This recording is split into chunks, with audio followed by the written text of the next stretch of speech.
Good afternoon, ladies and gentlemen, and we are live here on the campus of Beverly High School to bring you some Panthers baseball.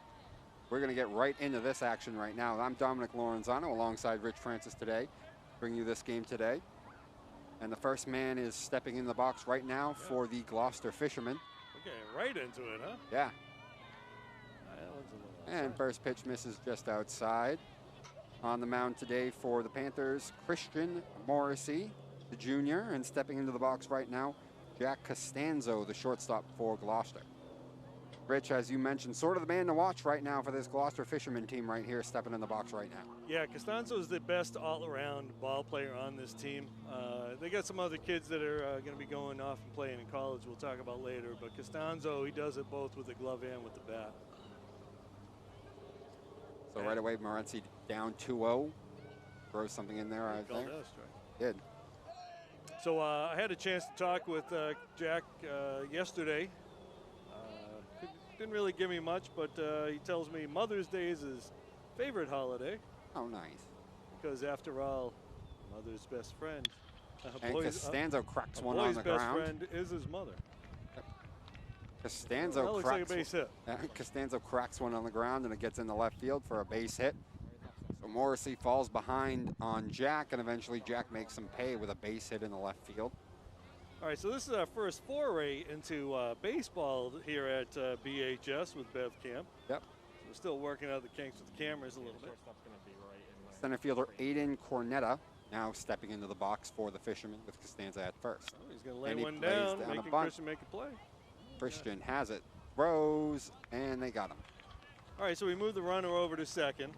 So you got a man in scoring position now. Yeah, some old school small ball right there. I like to see it. I like to see the small ball. I like to see guys get moved over, contact, and things like that. Now, we get into the middle of the lineup here. The Zach attack coming from Gloucester. 3 Zachs in a row. This man, Zach Abbott, DHing today. Yeah, Abbott, he's the one that I was talking about. He's going to be going to St. Anselm's next year. I stopped there by Rushton. Abbott's going to be at St. Anselm's next year to be playing baseball. He's a pitcher. He won 10 games 2 years ago as a sophomore. And as we know, everybody lost the season last year. Yeah. So Morrissey started him out with a breaking ball right there. I like to see, mix up your pitches. Don't he's got tip off too much. He also has a base open. I believe he tried to double up there on that breaking ball, both times getting away from him. Yeah. But while we mentioned it, after it rushed in, the man who made that play behind the plate after him will be Frost at first. Second base is Demers, shortstop Armbruster, third baseman Brown, and then the outfield is Francis, Benares. That one in there. We got Francis in left, Bernard in center, and Bellew, I believe, in right field. I actually missed somebody in that starting lineup. I'm glad you had the Beverly thing right there. Oh, that was all committed to memory. So Morrissey's a hard thrower. He's got an array of pitches. He has struggled in the past with control. So let's see how he does. And obviously, he threw a couple balls here, but some of those are by design. Yes. As you said, he's a guy that you can usually understand if he's on or off pretty early, though. Yeah. He's a lot of these kids we haven't seen in a couple of years. Last time I saw Christian pitch, he was a freshman. I know he's been working hard during the off season. Been lifting a lot.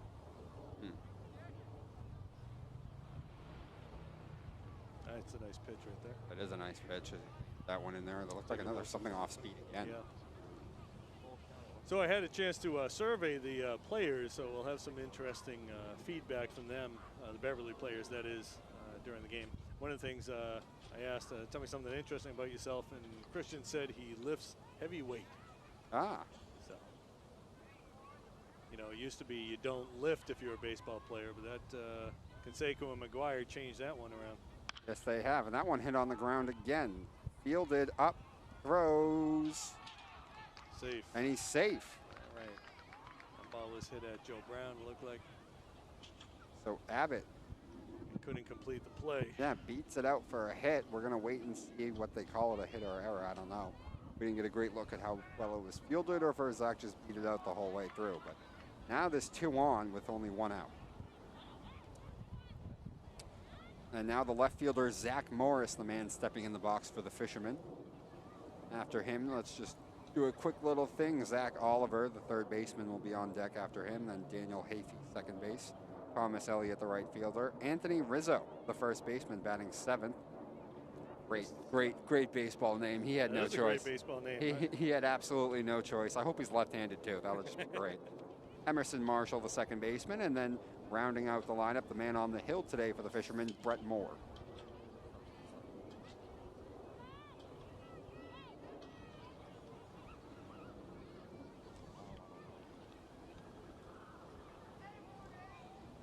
I believe that was an error, that last play. Have it scored as an error. So it's been a sacrifice and 2 ground balls, 1 for a base hit, 1 an error, and now Morency finds himself in a little bit of trouble here in the first inning. Morrissey. You're still in football mode. I am. It looks like. I am still in football mode. Morrissey. All right, so we got first and second, 1 out. I'd like to see a ground ball right here. Beverly, spin that. Stanzo bluffs off there. This pitch fouled off. Christian here, big at bat, has gotten ahead 0-2. A few hockey players on this team. Costanzo, Cornetta, Abbott. Those guys all played hockey. A couple basketball players. Zach Oliver, he's a basketball player. We saw him during the winter. So Christian coming 0-2. Christian coming 0-2, breaking ball, but way out, rushed in a little bit of trouble with it, but not far enough for Costanzo to get anywhere. Runners weren't going anywhere on that. No. Definitely not far enough. 1-2 the count now. So Gloucester's head coach, Rory Gentile, he had played for Gloucester for a number of years. Then he went and played at Suffolk University. He was, nice breaking ball right there. So Morrissey. That's a nice pitch by Morrissey right there. Doubles up on the breaking ball, and that time he gets him swinging for the second out. So as we said, Christian, he throws hard and he's got an array of pitches. So, that was a looping curveball right there. Yeah, that was after throwing some harder pitches. That looked like what you call that 12-6 kind of curve. Right. Real slow up-down movement. Throws it again. That time behind the hitter, and Rushton able to track it down. Yeah, so Oliver, the third baseman, he's got some pop in his bat. Big kid.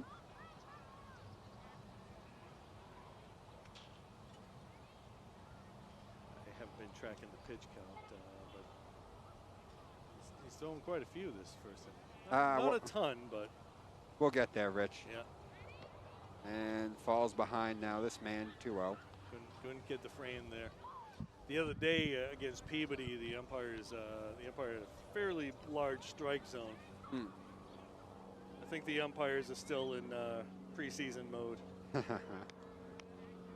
Yep, as you mentioned, there have been other games. Beverly coming into this game 1-1. This one hit on the ground. Play and gets third base. That was Joey Brown stepping on third. And Brown has it, steps on third.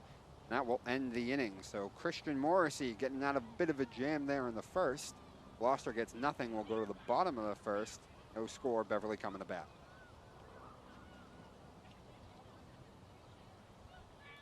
So that was 5 unassisted.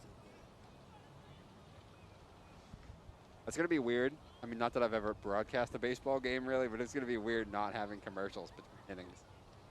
Yeah.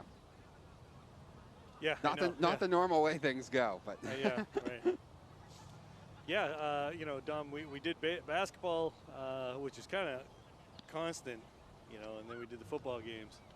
A lot of time to kill during a baseball game. Yeah. So anyway, Brett Moore, number 22, the left-hander, taking the hill for the Fishermen today, and the lineup for the Panthers: Benares, the center fielder, leading off. Austin Bernard. I don't know if you got that spelled wrong. But it's Oh, the way it looked like on the card that he gave me, it looked like he had. You can't trust the coach's handwriting. I know that we know. That was chicken scratching. So, yeah. Yeah, I see what you're saying. Now that I'm looking at it, it does look like that. But it's Bernard, Austin Bernard. Rich, I need that card for a second. We're just. No, the lineup card. I'll give you that. There you go. So, Griffin Francis, the left fielder, batting second. After him, Arm Brewster, the shortstop, followed by Rushton, the catcher. Then Ballou, and then Frost after him. Brown, Sumner, Demers, and the pitcher Morrissey rounding up the lineup after that. Sumner is DHing for Morrissey. So we won't see Christian hitting unless they make some kind of double switch or whatever. Actually, you wouldn't see a double switch if the pitcher's going to hit. All right, so Austin Bernard, Stin they call him. Austin. As long as I've known Austin, he's always worn number 11. A number of these kids played on the Beverly Williamsport team that went all the way to the state Final 4, I should say. Austin was one of them. He was a catcher back at that day. And Brett Moore starts him out. Strike. Moore's got that. Traditional lefty loop. Oh, and Bernard right Austin. back up the middle. Got a piece of Moore. Throws to first, but he's not going to get him. Call that one a hit. Yeah. Too hot to handle. And good way to start things off right there. It is. Austin Bernard, not perturbed by the left-hander at all, takes a Moore pitch right back up the middle and gets himself a base hit to start things out for the Panthers. Griffin Francis now batting. He was another one of those kids on that Williamsport team. And they actually played Gloucester in that tournament. A little bit of a rivalry there. Interesting, a lot of the kids don't play the same position that they played. Francis was a second baseman and shortstop on that team. Now he's an outfielder. Moore over the first. Always got to be wary of those left-handers when you're taking your lead off first. Yeah, good move. Can set you off a little bit.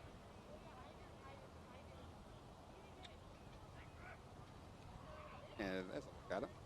Moore that time in for a strike, 1-1. Moore's got some good baseball lineage. His father Chad was a big hitter for Gloucester back in the early 90s. Actually held the school record for batting average for quite some time. Wow. Moore over to first again. His father Chad was, as I said, held the school record for batting average until Adam Orlando broke it. Okay. I believe. Orlando was a tremendous athlete. Just bought a car from his father over at Kelly Ford, by the way. That's nice. Yep, there it is. A little late on the call there by Blue. Not a fan of the umpires with the late calls. I know. Not a fan of it.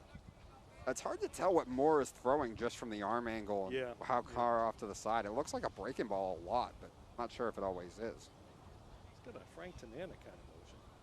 Oh, he had a cut at that one, actually. On a 1-2, Moore probably left that in a too good of a spot than he wanted, and Francis had a pretty good cut. Couldn't take advantage of it,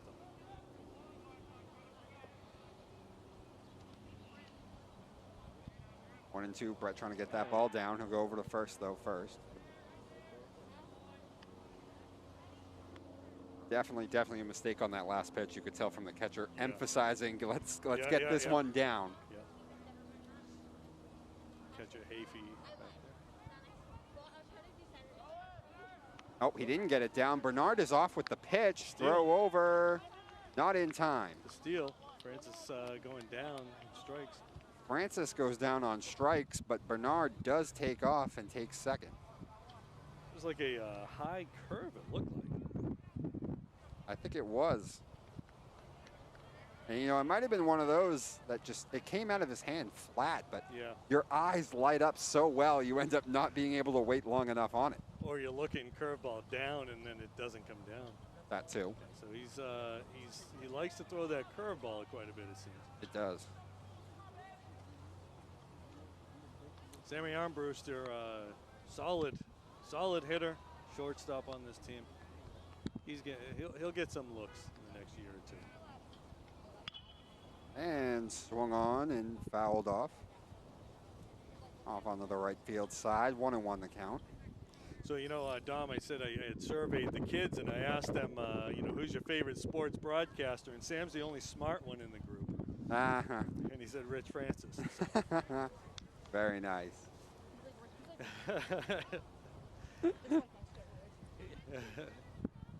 He knows how to kiss up when it's necessary. Armbruster got another pitch up a bit. At least Moore got that one away from him. Yeah. And fouled it back. I'll tell you, though, right now, Moore's going to have to bring those pitches down because eventually they're going to catch up to those if he's going to hang up around chest high right now. Yeah. I don't think that's where he's trying to throw the ball. No, I really don't either. Oh, but that one worked for him. I mean, he got that one down a little bit more, and he got it away from Armbruster at least, and he gets Samuel swinging. That's actually a nice pitch outside. Again, you get the guys thinking upstairs, and then you kind of go down a little bit. Mm-hmm. Yeah, absolutely. So Moore making things work despite sometimes missing location. Back-to-back punch-outs after the single by Bernard. And he really is very much what you think of a classic left-hander, especially nowadays. Yeah. Simple leg kick, arm motion. Look at that. Well, I know early on, he spent a lot of time, working with Rusty Tucker on his pitching motion and all that. And Tucker, one of the best pitchers to come out of the NEC in the last 25 years or so. He was an MVP. Tucker was an MVP in the NEC back in 1998, I believe it was. Foul tips that one. 0-2. And the other thing about Brett, and you mentioned this actually before this game started anyway, but really does attack the strike zone, pouring in strike after strike. Yeah. For the most part, getting ahead of these hitters, which is always just so valuable. Oh, Rushton going the other way. Rushton the other way. That one falls. Bernard on the move. The throw from the left fielder. Nice. Not going to be in time, and the Panthers. I'll tell you, that's a shallow base hit, but Coach Cahill had him going all the way. I mean, I know he likes to play aggressive, and Austin's about as aggressive a ball player as you can see out there. So he knew. I mean, just keep on going. Yeah, absolutely. I mean, with 2 outs too, Bernard doesn't have to wait on anything. He's off right away. And by the way, that steal of Bernard pays dividends. Yep. So Rustin, the RBI single, and finally Moore leaves another pitch upstairs on a 2-strike count and makes him pay. So Ryan in their game against Peabody, Rushton this is, was able to take those outside pitches to left field. Came up with a couple of big hits. Oh, nice piece right there. Swung on, hits that one pretty well out in the right field. But it looks like the right fielder made the catch. That was Casey Bellew right there. Bellew that time. The one who makes the catch. I mean, the one who hit. And that will end the inning. Panthers push across 1 on the single by Bernard, the stolen base, and a 2-out RBI single by Rustin. We go to the second inning. Panthers in front, 1-0. So Rushton coming up big with that RBI again. Like I said, in the game against Peabody, which they lost, Ryan came up with a big double to tie that game, and then they wound up losing the game to Peabody in the last inning on a tying run, getting thrown out, tagging up, thrown out at the plate. Yeah. On a controversial call, if you ask the boys, they say it was Austin Bernard. He says he did not get tagged. Really? And there is photographic evidence from one of the Beverly mothers, Kate Fox. She's always good with the camera to show, to come up with evidence. But Salem News was there too. Their angle looked like the kid got him, but Kate's angle definitely showed a missed tag. But it's what the umpire sees. Really doesn't matter after that. No, not at all. So Morrissey ready to take the hill for his second inning now with a 1-run lead. Had a little control issues here in the first, nothing too major, and was able to work out of a bit of a jam. Yeah, he settled down after that his first couple of batters. Yep. Did punch out 1 and did have 1 error, just 1 hit allowed. Yep. that inning. Wow. No walks. That's the key. Walks kill you. Walks at the high school level always seem to score. And in this inning, he will be dealing with 6, 7. Hafey, Elliott, and your boy Rizzo. Yep.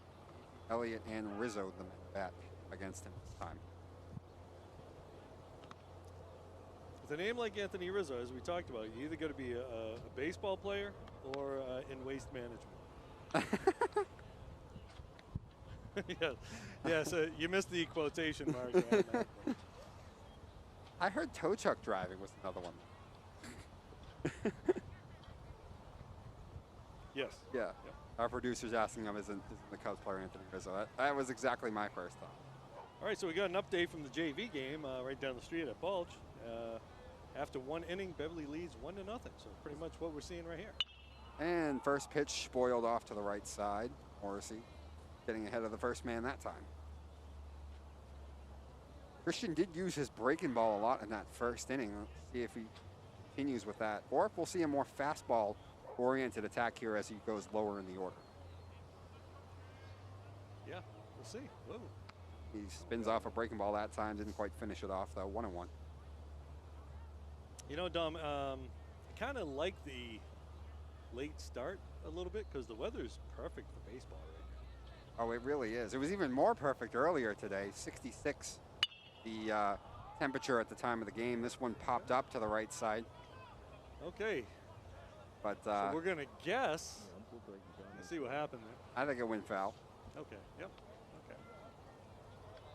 As we said, guys, this is our first foray into baseball. We're gonna work out the kinks. You know, we don't have the 15 cameras like they do at Fenway Park.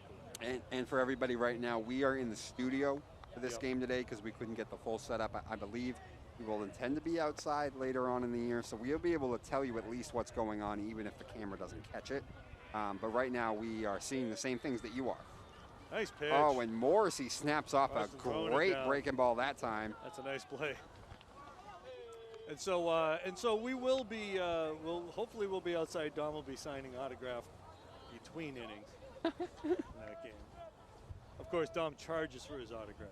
I do. You gotta make that extra money here. Well, you know, you got those weasels out there. You know, they'll stick a baseball and then they try to sell it on eBay or whatever.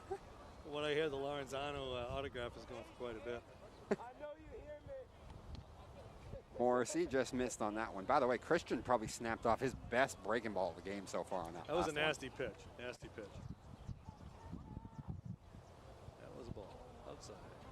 Thomas Elliott, the man stepping into the box now. And that one swung on and fouled off. So as you can see, one of the benefits of having a game down here is the kids enjoying the hill. I see that. Kids rolling down the hill all the time. I wonder how that's going to work because I'm pretty sure that's where we're going to be set up. Yeah, I don't know. Or 1-1. Breaking ball nearly got him to go around. We'll check. Down. And I think he was. Yep. Nope. 2-1. 2-1.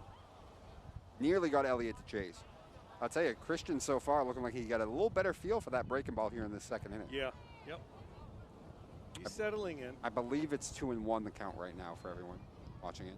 That one hit on the ground, back up the middle. Going to go over and make that play. Armbruster has it, throws to first, and he got him. Sammy's got good range out there, and he put some size, mostly height. Sammy's one of those guys. His father Bruce, a fairly big guy. He's got a brother Max, over 6 feet tall. His sister Tessa's pretty tall too. So we're always wondering, when's Sammy gonna get taller? He's finally getting there, and I don't think he's done growing.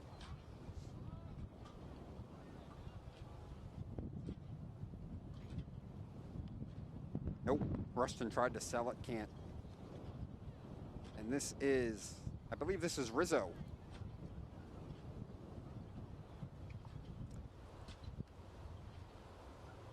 But Rich, you know, when they gave me that lineup card. Yeah, I know. You were all happy when you saw that name. No, not just that though. Okay, I meant also when they put the pitcher down there, it kept messing me up. I put both pitchers in the starting lineup. Oh, right, yeah. So I'm actually missing a person. Oh, okay, well, no, I'll get it to you in a sec. But I believe this is Rizzo who is stepping in right now. Yeah, I believe so. And he's a lefty, and he's first baseman. Yeah, perfect. I didn't notice it if he throws lefty, but most likely. Yeah, this is perfect though. Really is. You know, there's nothing wrong with you know, left-handed throwers, but it's that left-handed batter, right-handed thrower is not so weird, but the Right. lefty thrower, right-handed hitter, that's a rarity. You don't see that very often. No, not at all. I mean, even among lefties, those are the freaks. Yes. So Morrissey ahead of Rizzo here now, 1-2. Christian looking real sharp here in this second inning. See if he snaps off a breaking ball. Did, and he got him looking. Breaking ball right there. Nice pitch. Okay, so I had told you coming into the game that Morrissey, you'll know what he's doing within the first 2 innings. You know, don't want to jinx anything, but once he's now that he's settling into this, he seems to have control over his game right now. Yeah, and I will say that the big difference from that first inning to that second inning to me was that breaking ball. I mean, he snapped off 3 or 4 real good breaking balls there in that second inning, and Morrissey, a clean second inning with 2 punch outs and a ground out. That was it on him. Much more efficient, attacked, and got ahead of everybody. And just got another update from the JV game. Beverly's up 4-0 now. Nice. Didn't get an inning on that, but I think it's after 2 innings. Want to give a quick shout out to Beverly catcher Griffin McKay, who's home ill right now. He's not able to be out here, and I know it's killing Griffin. He's about as much a baseball guy as you're ever going to meet. And I know it's killing him that he's not able to be there. Hopefully he's watching, and we'll give you a shout out, Griff. Hope to see you back here pretty soon. So anyway, Panthers coming to bat now, leading 1-0. They'll be Brennan Frost, Joseph Brown, and Jackson Sumner, the first 3 men to bat in this inning against Brett Moore. So, Dom, I had an opportunity to talk to both coaches yesterday, and it was kind of a common theme about missing a whole season, not really knowing just yet what you have, and trying to get everybody in, because, you know, one of the things they weren't able to set up their captain's practices or anything like that right away. So the planning part of it was kind of difficult. Yeah, that's a very good point, and it's just so weird. Some of these younger guys, you just don't know if anyone was really able to progress at all or what has happened. Well, you know, I mean, this is a very young, you know, team. Only 2 seniors on this team. One of them right now, Brendan Frost, and the other co-captain along with Brendan, Eric DiPiero. But I mean, I feel like, I mean, obviously as a quarterback in football, you need reps and all that. But in basketball and in all other sports, pure athleticism can take you a pretty long ways. Baseball is all about reps and development. And you can be a pure athlete, but it doesn't matter. Right. Yeah. I mean, you gotta see the ball, right? You gotta get a chance to see pitches, and you know, and with these pitchers, the arms, right? You gotta get your arm in shape and all that. And what I think you're gonna see is the kids, the pitchers who didn't necessarily play a winter sport, will have an advantage right now, because they're almost like in mid-season form. Yes. Whereas everybody else is trying to catch up. You know, so I know some of these kids played hockey, basketball, or even football. And swung on, flies this one straight up in the air. Center fielder over, and the left fielder. Left fielder takes it, and there is out number 1. And as you know, Zach Morris over there, the one who makes that catch. And so yes, Robert, that's Zach Morris from Bayside High right there. Trust me, I'm sure every adult who's ever met him has made a reference to Saved by the Bell. I know his father, Wayne, pretty well. I'm sure if Wayne's not at the game, which he probably is, I'm sure he's watching it right here. And I'm sure Wayne wasn't necessarily thinking Saved by the Bell when he named him. Joseph Brown on the ground. Third baseman has it. Throws to first. And they got him. So Moore on a 1 pitch out that time, having much better inning here. Yeah, you like those quick at bats if you're a pitcher. Get yourself back in the dugout if you can. 5-3 that time on the putout. And now Sumner stepping in with 2 gone. And Sumner has a pretty good whack at that one, fouls it straight back over to the hill. Jackson's got some pop. He's got a big swing. When he gets a hold of it, he'll send it a distance. This will be a good matchup for him then. Left-hander, not too overpowering. Yep. Although he helped Brett, I think, a little bit that time and chased that one outside. That one did look a little outside. Yeah. Now Brett's got him 0-2.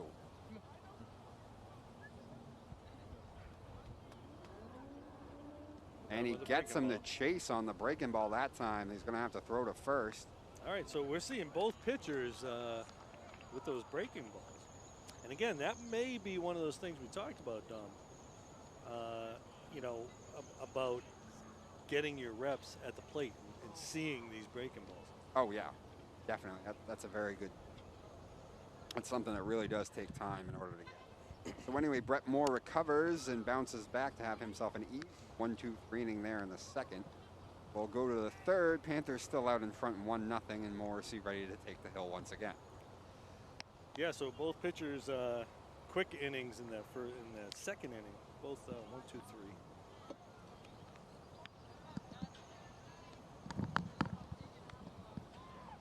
Technical difficulties. Wrong one. Thank you.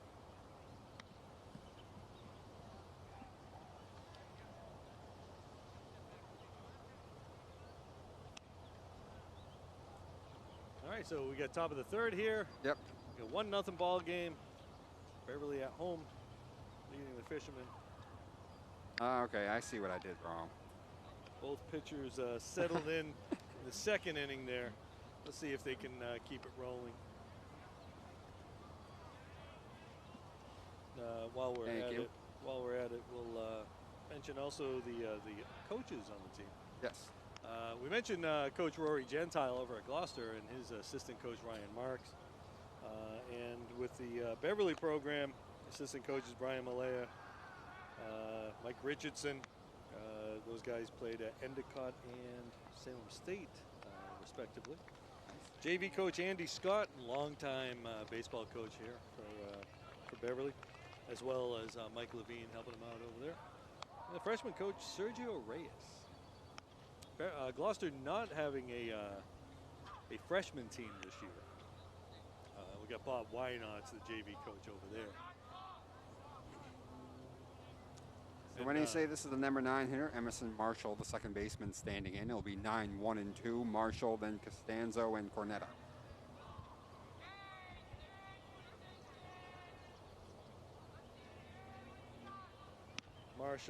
Marshall's sister, Ella, is one of the top players on the softball team. Oh, nice. I think she may have actually been this may be her 4th year as a starter. Just a baseball family.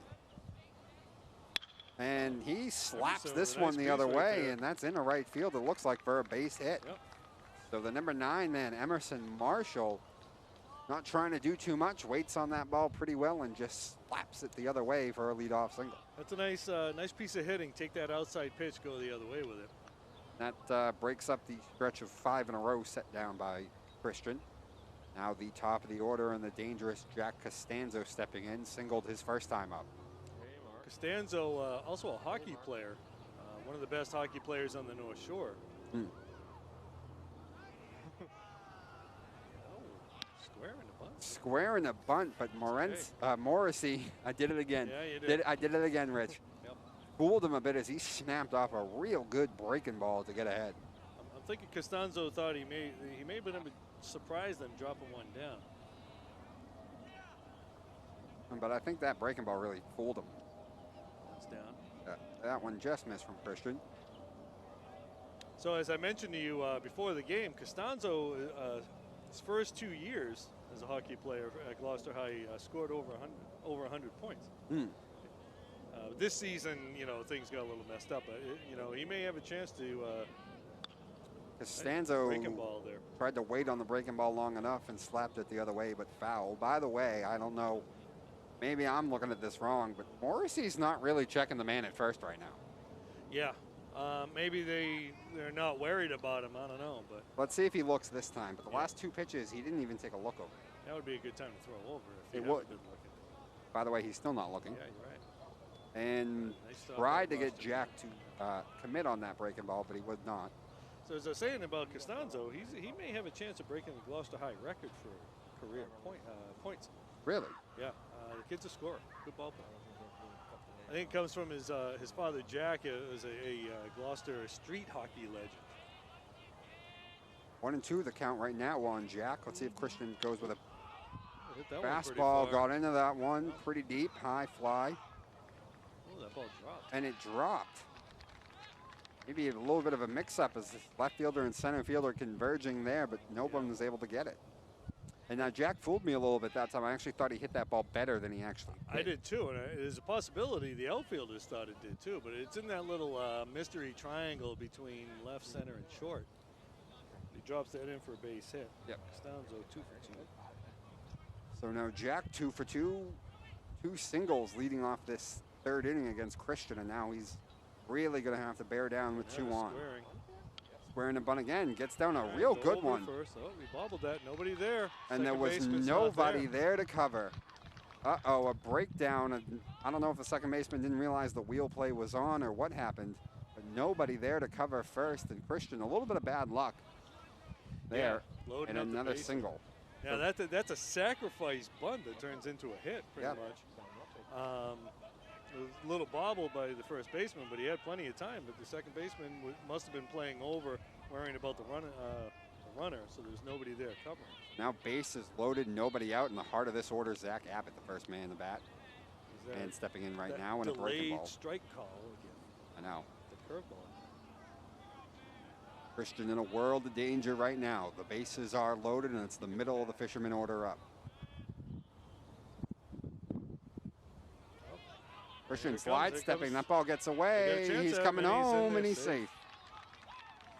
Pass. That's I don't know, fastball, wild pitch. What are you calling that? I think that's a pass ball. Yeah, I'd say, yeah, it was a breaking ball, a little outside, but I think catcher could have had that. Yeah. I don't know what the official score is going to call that wild pitch or pass ball. Looked like a pass ball from where I was. All right, so we got a tie game, 1-1. So fisherman now. Runners on second and third. Nothing too crazy so far. The slap single, fly ball in no man's land, the bunt, Yeah. and now looked like a pass ball allows the man to score. Second and third, still nobody out.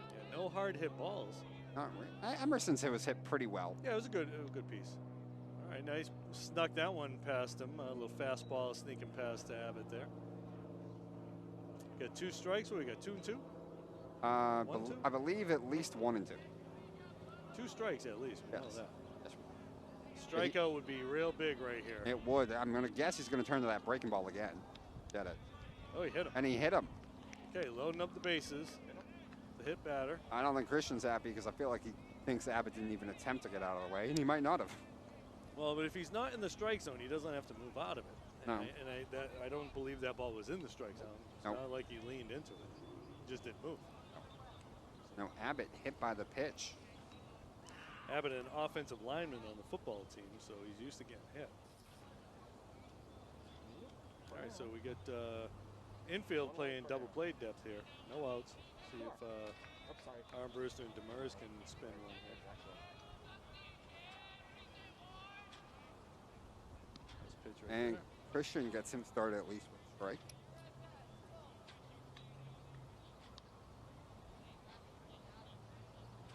Obviously, it'd be nice to get out of this 1-1, but even if you give up just Yeah. 1 run, 1 more, you got to feel that's a win. Yeah, so that's why they're playing double play in the middle. Yeah. Oh, no, he That gets ball the call. That ball looked outside. I think it was too, and I don't think Morris appreciated the call too much. Yeah. So now Christian has him 0-2. Yeah, I don't think you mess around here. I think you go right at him. You blow it. I was just about to say the same thing. I know Christian likes, it seems like he really likes that breaking ball, and he snapped off a few good ones, but I think you 0-2 here. Elevate that fastball a little bit, and then you maybe come back. Yeah, if that doesn't work. I like that idea, because really bases loaded are the last thing you really need. Like Throw too good of a pitch. Look like they're going down and away here. Okay. No. Catcher was set up down in a way, but the ball was up a little high. So 1-2. I don't think it was a breaking ball. No, that wasn't. He went at him with a fastball. I believe he will go back to the breaking ball right now. Nope. Back with a fastball just outside. They don't want him pulling the ball to right field. No, I mean, he did get that outside call too on 2 pitches before. Yeah, so yeah. I don't mind going out there again. He was missed with 2 straight on the outer half, and now he has it 2-2. See, on 2-2 if he has the guts to turn to that breaking ball. Yeah. Change up. And Morris the other way, and a dive knocked down, it looks like. Got past Brown and knocked it down. Armbruster able to keep it in the infield, keeping only 1 run from scoring.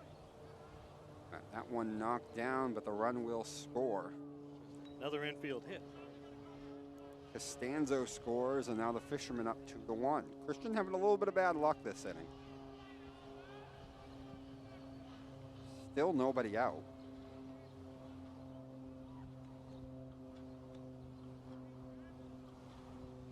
And now the last Zach bat.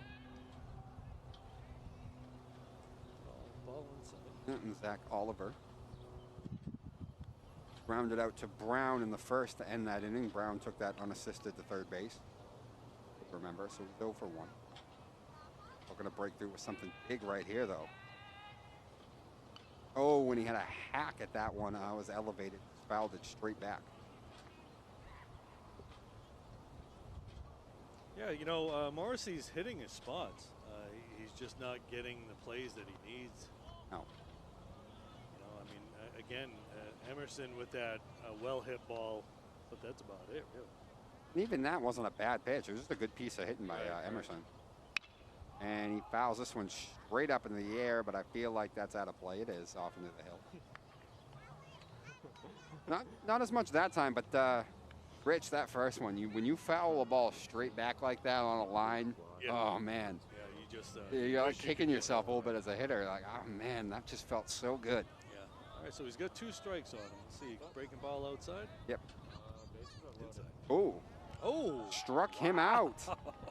My goodness. Okay. And by the way, I don't know if it was I don't know if I quite agree with the strike call, but man, did he fool him. Yes, absolutely. Buckled him. Again, like you said, you know, we can't really see the plate, but that's not exactly where the catcher was looking for the ball to be. No. So Morrissey with a big strikeout, and now this one is sprayed in the right field. Foul ball. But I believe it's a foul ball. It is. But by the way, a huge strikeout there for Morrissey, with still nobody out like that. Yeah, right. If there was ever a time for a strikeout, that was it. And got Oliver all kinds of messed up on that breaking ball.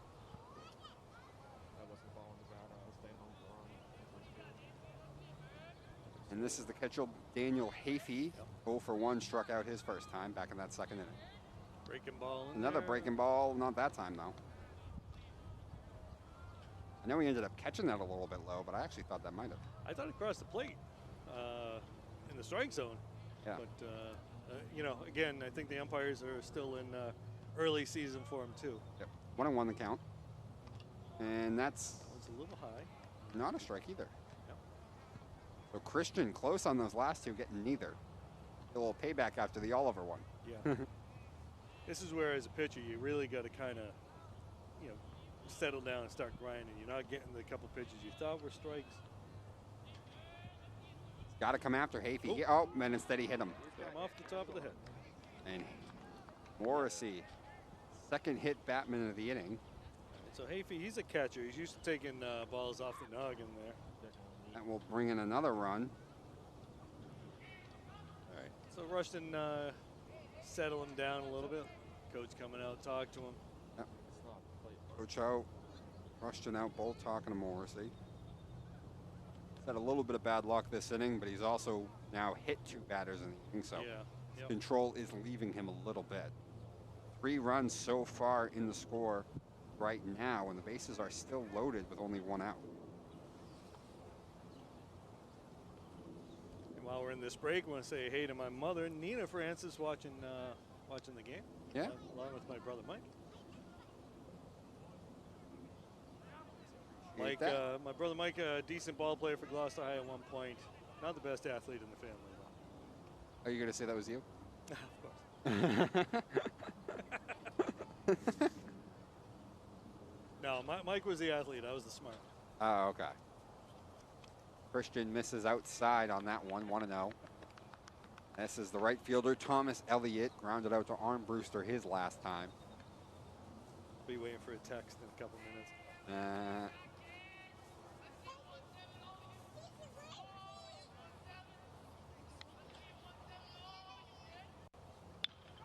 That one hit on the ground chance over to make that a side play. again.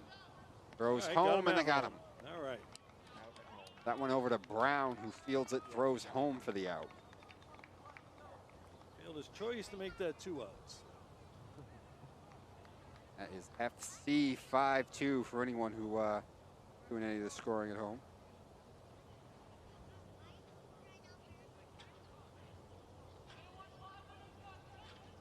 So now it'll be 2nd and 3rd with 2 away, 3-1 the score. And Anthony Rizzo struck out his first time up in that 2nd inning, is now stepping in. Pitch count wise, Rich, you got to think no matter what, this is Christian's last inning, right? Well, you know, they have pitch limits now, you know, but it's not so much how many pitches you've thrown in a game, it's how many pitches you may have thrown in an inning. And he's thrown a lot of pitches this inning. Yeah, this is a long inning, and you know, okay. We got a no! ball. Okay, I didn't see what happened. Okay, nope. Okay, we got nope. No. They were calling something else. Yeah. No. Okay, the booth. Okay, they switched runs. The guys in the booth saying it was a balk, but not the case. We're gonna get Aiden Randall coming in to run.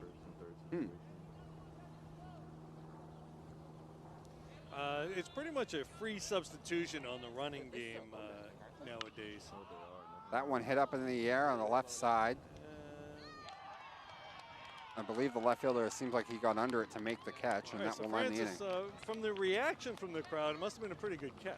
Yeah. But not so much a routine catch, right? I mean, a routine catch is just like, hey, great. But there's a little more excitement from the crowd there. Could be Griffin's mother getting very excited. She does get excited during the games.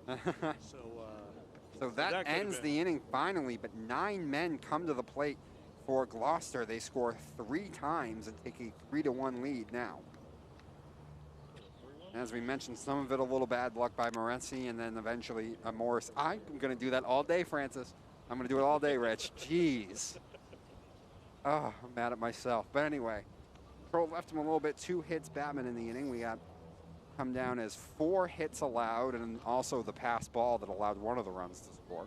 Yeah, so what do we have? 1 ball hit out of the infield. So 2. You know, 2? Emerson's gone to the outfield too. It was that's right. That's right. Yes, yeah, that's true. It was a slap ground ball the other way, but it got to the outfield. Then the other one by Costanzo, that kind of fooled us even too. We thought he hit it better than he did, and it actually ended up following pretty shallow left field in between the left fielder and the center fielder. That's right. So the first 2 batters with with hits, and then after that it was a sack that didn't get played well, hit by pitch. Morris with an infield hit. Then a K and another hit batter. Yep. You know, just kind of an unlucky inning for Morrissey. Exactly. In that one. I mean, he's not pitching poorly. I mean, yeah, he hit 2 batters, but he's really kind of been around where he needs to be. No, I agree. He had a little bit of bad luck that inning. He had that one that was knocked down on the infield as well. But anyway, Brett Moore taking the hill, and he really found himself in that 2nd inning. Had a real efficient 2nd inning. Sent him down 1, 2, 3, but he has had to wait now a long time. Right, we'll see if that has any effect on him. But that last inning, he went 1, 2, 3 with a punch out. So far, 2 innings of work, 2 hits allowed, and 3 punch-outs. Yep. All right, so we're going to see Josh Demers here, second baseman. Second baseman Demers. First pitch in for a strike. Yeah, maybe it's our angle, Dom, with the camera. Maybe. That ball looked inside, but I know. Demers reacted like it was too, though he Yeah. does lean out over the plate a little bit. yeah, he does. Josh is one of those kids. He's always been underestimated because of his size. He was always, one of the smaller kids coming up. He's still not a giant here, but No. but he's one of those kids that you want him on your team. Demers, shallow Yeah, he's gonna drop center, that going out, He drops it in for and him. it dropped in. Shortstop had me for a second there. I thought he had gotten it, but he had not. That one falls in for a hit for Demers, and a good start now for the Panthers. But Josh is one of those kids. And again, I coached a lot of these kids, or I coached against a lot of pretty much everybody on this team when they were in Little League, and he's one of those kids where if you didn't know him, you might overlook him. But every coach that I coached with wanted him on their team because they knew the kind of player that he is. And that brings the top of the order. Bernard waits on nice a breaking play right ball. there, going the other Sprays way. it the other way, but I Oh. believe it is caught, and Demers is going to have to go back to the bag. It's a good look, though, going the other way with it. Yeah. Fly out. I'm not sure who got it. I believe maybe the center fielder did, but I think it was Demers. Demers. Costanzo, I think, had that play. Oh, okay, so the shortstop? Yeah, I believe. We'll score that L6 then. Yeah, he called that a strike. I don't know if it was on the swing or on the pitch. That was Bernard who was singled his last time, but that time retired, and now Francis stepping in. 0 for 1 so far with a strikeout. Waits nicely on that breaking ball that time. Didn't chase.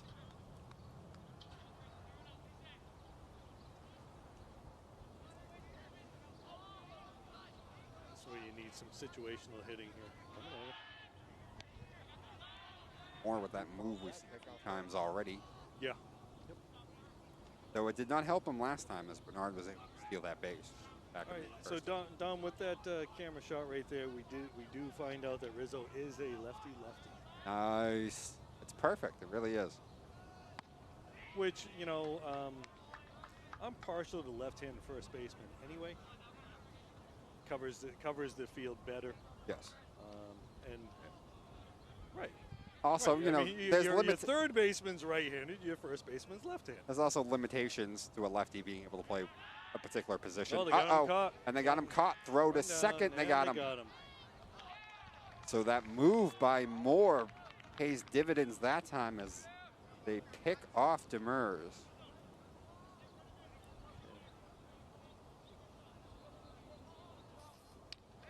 So now there is 2 away in Francis, a 2-1 count, but now he finds himself hitting with nobody on base.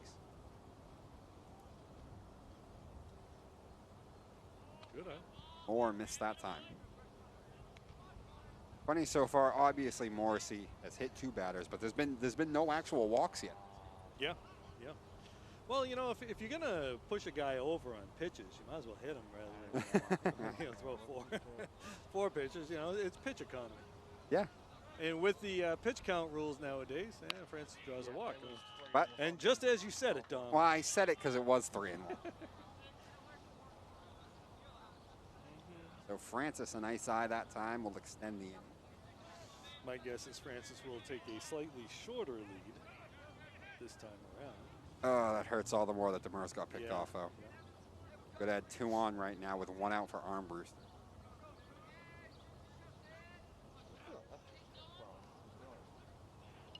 Now Armbruster with a huge Big hack swing, that man, time. big He was swing, yep. he was looking to bring Francis home on that one. That's what it comes down to here. I mean, you got to find a gap, you'd think, a little bit to bring this guy home. Yeah, the way these pitchers are dealing, you're going to have to kind of steal some pitches. And it's coming over. Moore over there again. Francis back. Now, that said, if you're a runner and you can get the pitcher to throw over a few times, that's not such a bad thing because you're working that arm. It doesn't count as a pitch. But No. And also just the distraction factor, too. Yeah. So as I was saying, they do have the pitch counts now, mandatory pitch counts. They track them you know, and like the whole league sees the pitches. So, you know, you get to, I believe it's 85 is the limit. Yeah. Which is like a little league, you know, limit right there. And it's similar to the, coming over, similar to the pitch smart that they use in Little League and different leagues like that. So many pitches, so many days of rest. So I think it's 20 or 25, I'm not sure. I think it's 25, you got to have a day of rest in between. And Brewster swung on, ground ball on the ground, over to second. They got him. They got him. Again, angle not great. I'm guessing that went 6 to 4, though. 5-3 maybe. Maybe it was 5-3. It was far over. Probably third baseman. All right. We'll score at 5-3, and despite the nice start to the inning by Demers on the single, Beverly unable to cash in. He will go to the top of the fourth with the Fishermen still in front, 3-1. And the thing to watch now is Morrissey back out there, or is it going to be somebody else? Yeah, that's a good question. So you can see Gloucester with 5 hits, Beverly with 3, and the 1 error for Beverly. Okay, so it looks like Demers is going to be coming in. So Demers, the man now. All right, so we're going to see who's coming in to play second base. I'm going to guess Eric DiPiero, but I'm not too sure. Let me see someone else over there. If we can pan out, that would be great. We can see who's playing second base now. All right, so Morrissey leaves after having thrown 2 innings, right? Yep, 2 innings. 3 innings. I'm closing the book. I'm sorry, 3 innings. I'm closing the book on him right now, just a sec. So Morrissey leaves the game after 3 innings, 5 hits, 3 runs, and 4 punch-outs, no walks, 2 hit-by pitches. Yep, so 3 earned runs in 3 innings pitched. Yes. He had the unfortunate of some of the passed balls, but never got any outs after those that would make that those were unearned runs. They would have scored anyway. Yeah. All right, so we got Demers pitching. Josh is one of those, again, he's a grinder. He'll be around the strike zone. He'll keep the ball down. And again, he's a plugger. Now, you know, this is no knock on Morrissey, but you don't want to bunt on Demers because he'll get there quick. He'll make the play because he is an infielder. Yes. And we don't know. Do we know for sure yet who's taking over at second? Or I don't know. All right, so we'll find out in just a second. Yep. Our cameraman help us out. That would be a shortstop. It's Armbruster, yeah. That's the shortstop. Armbruster. Flipped it. And 15. That's Ian Visnick, I think it is. Ian Visnick taking over at second base. Yeah. No problem, no problem. Visnick comes from a good athletic lineage. His mom, Lorinda, played college basketball. His father Al is pretty much a baseball encyclopedia. Real knowledgeable about the game. Ian was telling me he wants to play 2 sports in college. He's a pretty good soccer player, and as you can see, he's a pretty decent baseball player out here. Only sophomore on the team.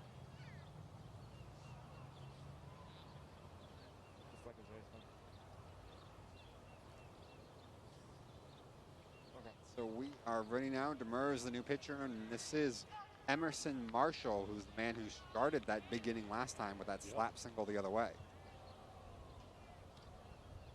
Demers pours in strike 1 that time to Marshall. Outside strike again. Yep.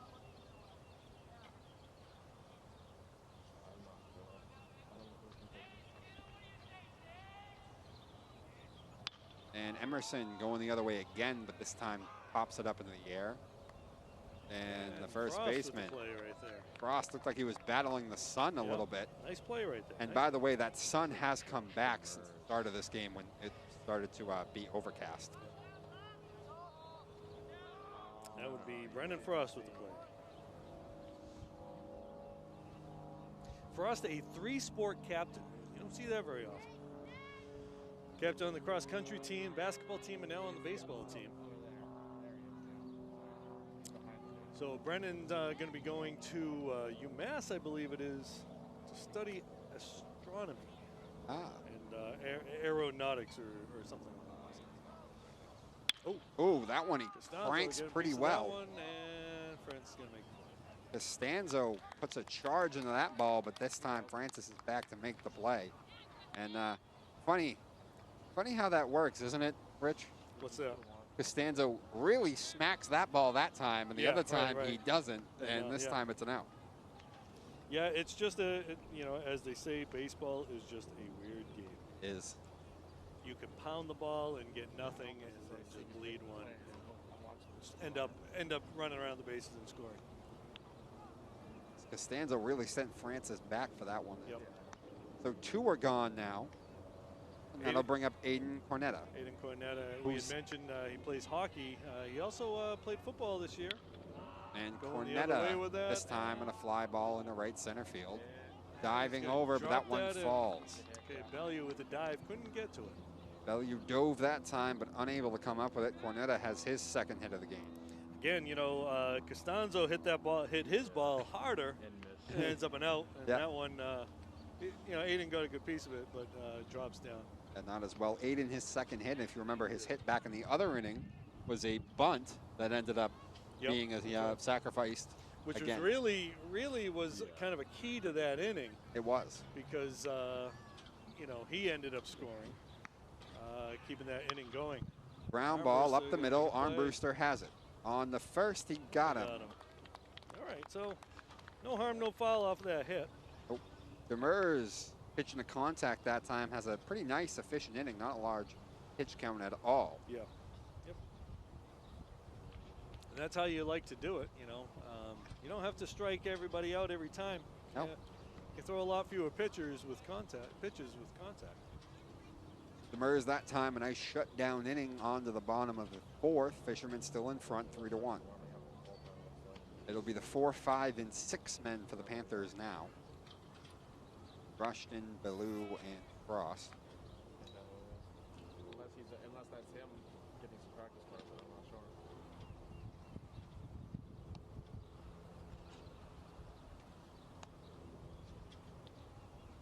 I'm sure. Visnick is, I believe, unless there's something different about high school that I don't know about, is going to have to come to the hit for Sumner. Yeah, he'll probably end up hitting. Well, he has to, though. You had a DH, so you've given up the DH. Yep. He's in the bullpen. All right, so they get Cooper Gavin warming up in the bullpen. Thank you. Big shout out there to our cameraman, then producer, for relaying that information to us. For everyone who's tuning in right now, if you don't know, we are in the booth right now for this game, back inside the studio. I believe, as I've said before, we will be outside, at least trying to be most of the season.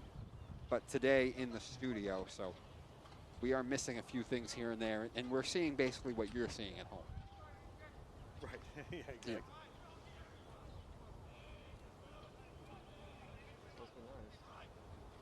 Dom, you'll be on your own on Monday. Will I? Oh, Tommy Donovan might be there. You know, I was going to suggest that we bring Tommy in there. That's right, yeah. I'm going to get Coach. Tommy's got a lot of baseball experience, so yeah. I'd love to hear that. I usually have to wait, like a whole year before working with Donovan again, but I get to work with him now for this one. I don't know, though, Dom. I don't know if Tommy's going to have much to say talking about baseball. I'm sure he'll have plenty. Oh, Rushton with the base. And Rushton takes that offering from Moore right back in the center field. It's his second hit of the day. Rushton on with his second hit. I was talking with Ryan's father, Chris, the other day. He was saying Ryan's been working real hard during the offseason to get to where he is. He's put on some size. He's gotten taller. He's gotten a little beefier. But he cut his hair. He was known for the flow, but not so much And Moore just missed that time, didn't get the outside call. All right, so we got Casey Bellew up at bat here. Bellew, the man stepping in. Flied out to right field his first time. By the way, that is the third of these 4 innings so far that Beverly has got the leadoff man on base. Yeah. Bernard in the first, Demers last inning, and now Rushton.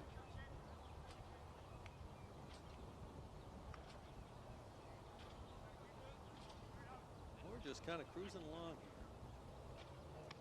Okay. Not on that pitch. Not that time. Gonna get some 3-man boots going.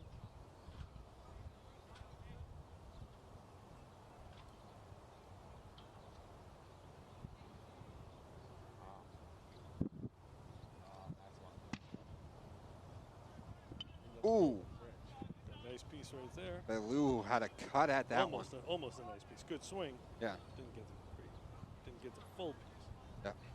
Instead fouled it straight back, and anybody who plays knows when you do that, you know you are on it. Sometimes you're mad at yourself, though, because you feel like you missed it. And upstairs didn't get the call. So we just got a report from the JV game. Beverly's up 6-2 in the 5th inning. Nice.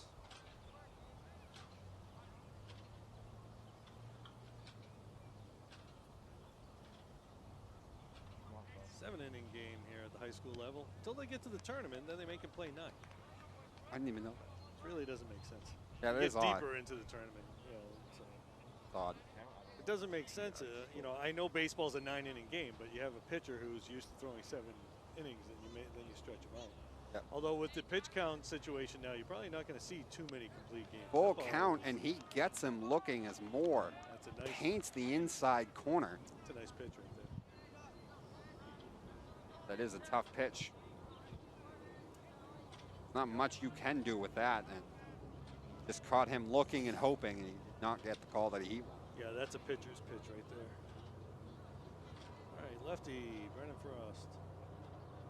Frost was one of those Russians Off and going. The throw in the second, they got him. Again. So the Panthers, the second time a caught stealing. That one looked like kind of a delayed one, though. I know, yeah. Whereas he thought maybe that breaking ball in the dirt had gotten away from him more than it did. But now Rushton caught stealing the second one of the game. All right. And Frost swung on, base hit. and that one back into center field and a base hit.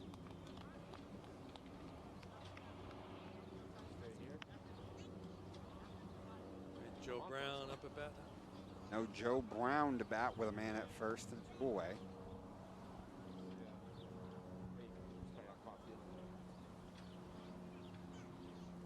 6-2 Beverly in the JV game. Coming over. Coming over, he back easy that time, though. I don't think you got to worry too much about Brennan's team. Yeah, I don't think so. He's a first baseman after all. Yeah, Paul Goldschmidt comes to mind, producer, back in the day with Arizona. I'm gonna be the only one who like knows this because I'm the biggest baseball nerd in the world who watches like all the teams. But Goldie used to steal some bags back in the day for Arizona.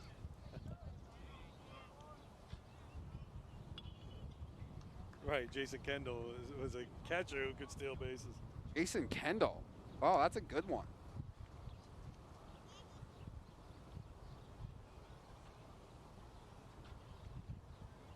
He was like a 200. Wasn't he like a 300 hitter most of the time, though? In the he was a prime of pretty his good, career? yeah, he's a pretty good hitter, yeah.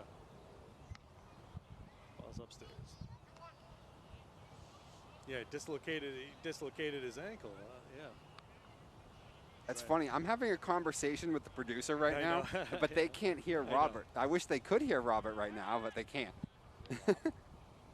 Right, yeah, Robert's got some good information for us. But speaking of Robert, got to give a shout out to his mother, Carol. Yep. Who's always watching from the Robert, Shores, Woods of New Jersey. Where is she? What city is? Essex County, New Jersey. East Orange watching the game. All right. Oh, that's what we were talking.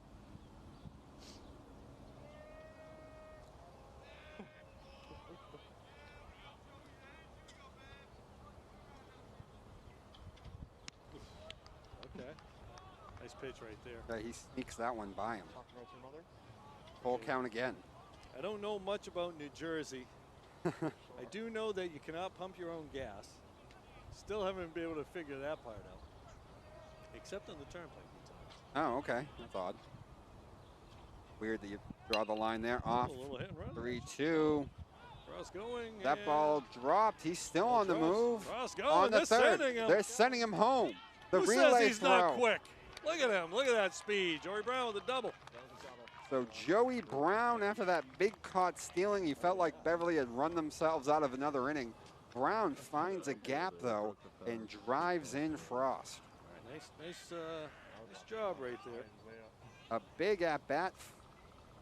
Full count, you know, obviously off on the pitch probably helped things out there. Brown finds a gap and drives in Frost. All right, so we got Ian Visnick now coming in to hit for Jackson Sumner. Crossing a nice big lead over there. No, it's only one guy at base.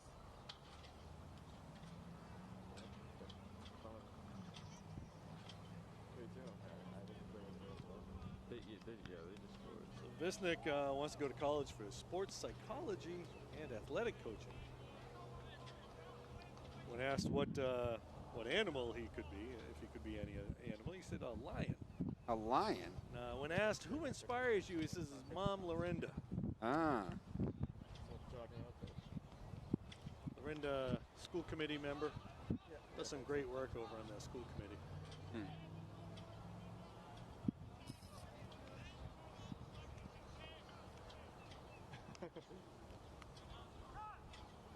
All right, so we got a runner on second with 2 outs. 3-2 is the score. Yep. 3-2. I don't know. Beverly has 2, I can say that. Wait. No. Didn't Gloucester score in the first inning? No, they didn't. No, they didn't? Okay, never mind. No, yeah, you're right, they did. I don't know why I thought that.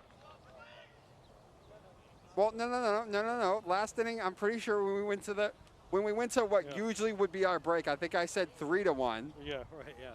And then I saw a 4 up there, and I felt like, did I mess something up in the first? But Good eye no. by Visnick there on the outside pitch.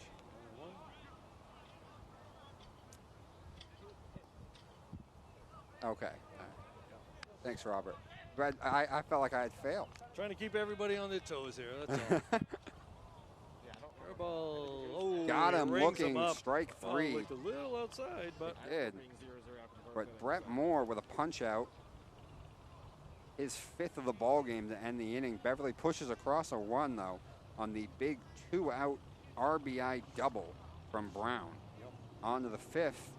Fisherman in front, 3-2.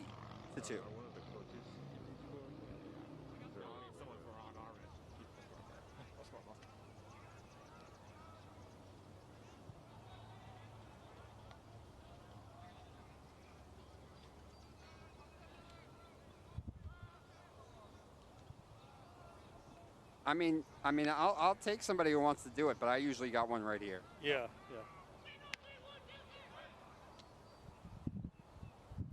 And if you do want to follow the game, other than watching it here, if you can't get to a computer or TV, but you do have a cell phone on you, you can always download the Game Changer app on the Apple Store or the Google Play or whatever. The Beverly Panthers are on Game Changer, and you can follow the game, you can follow the box score, get all kinds of stats and stuff like that. Just look for Beverly Panthers baseball once you download it. I didn't even know about that. That's a good idea. Yeah. Is that you're not using it right now, are you? Sure, I sure am. Beverly Panthers varsity right there. Ah, there it goes. Click on that. Nice. I thought you were just writing everything down. Schedule. Finish game going on right there. Oh, that's so awesome. You get the play. So they got someone in the dugout taking care of it, like on like an iPad or something like that. That's awesome. So you get the whole rundown. As I'm showing Dom the whole thing right there, you can get a quick rundown of the game. Ooh, I like that. Got to use that. That'll be good for the away games, you know. We don't get to do. Yeah, it's good. I wasn't Game Changer? Game Changer. Yeah, wasn't able to get to the Masco game, but I was able to follow it on the Game Changer. Okay. The other day, Masco game, Beverly won, with a good performance. by Eric DiPiero and Cooper Gavin pitching in that game. Okay. DiPiero got the start against Peabody the other day, and Brennan Frost came in relief. Demers back on the hill after that shutout inning in the fourth. Yeah, there we go. As we said, gave up one hit. He was very efficient. All outs coming on balls in play. So Zach Morris up. Balls behind Morris here to start the inning 2-0. Morris is 1 for 2 today with an RBI single and a strikeout.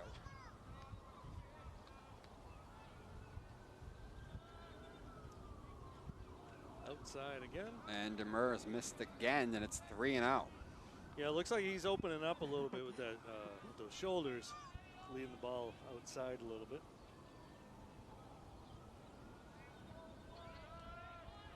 Three out of the count on the leadoff guy. Morris, that one in for a strike.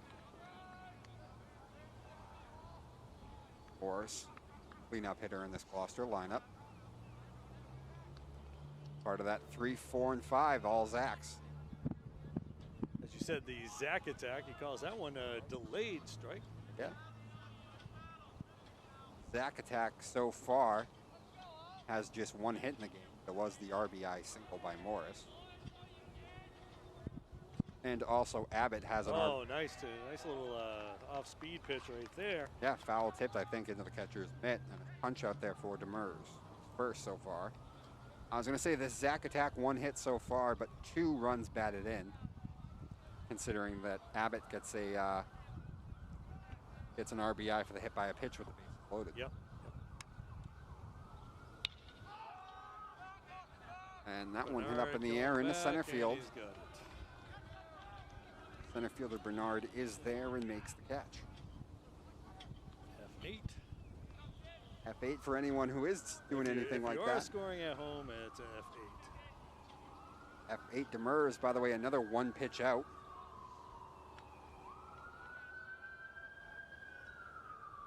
If you can throw strikes, you can get a spot on a baseball team.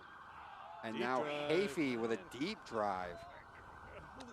And that one falls in. Hafey on his way to second. He will slow down, and no, it's caught. Oh, no, Never mind. it's caught. Okay. See, if we were outside, we know. That one was tracked down. And it looks like Bernard with the catch.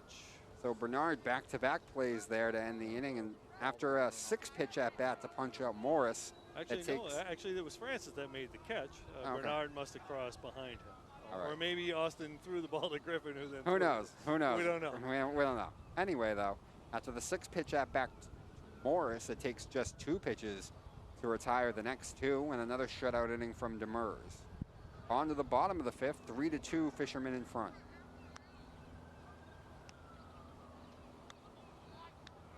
And I'm trying to see, yep, it looks like Moore back out there for another inning, his 5th inning of work. All right, so the JV game finished, game over, 10-2 mercy rule, I guess. Okay. If it's really pretty Told. simple, there's a battery release button, you just pull the battery out, and then, put down with the arrow, push the arrows down. Okay. Alright, yeah, that's actually super simple. Yeah, it is pretty simple. So it will be Demers and then the top of the order in Bernard and Francis to greet Moore here in his 5th inning of work. That guy? Oh, wait, nice in the back. Brett Moore so far having a pretty good day. 4 innings of work, 5 hits allowed, the 1 extra base hit, the double, 2 runs and 5 punch outs, 1 walk as well. Kept his pitch count down though as he's gotten ahead of a lot of guys, and he's actually gotten a lot of in-play outs, especially early in count in play outs as well.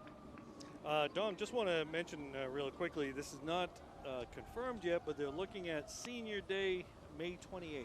So if you're watching at home and you're thinking Senior Day, you want to see the 2 seniors get defeated. May 28th is when we're looking at it, which I believe is a Friday of Memorial Day weekend, I think. Good.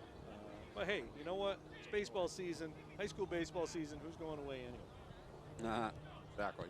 All right, so yeah, you can see Demers, he's kind of in that strike zone. Yeah, he is. So Demers, the man stepping in, he looks at 1 in for a strike. Demers singled his first time up back in the third. So we got a 3-2 ball game. We got all kinds of fire engines going on. Yeah.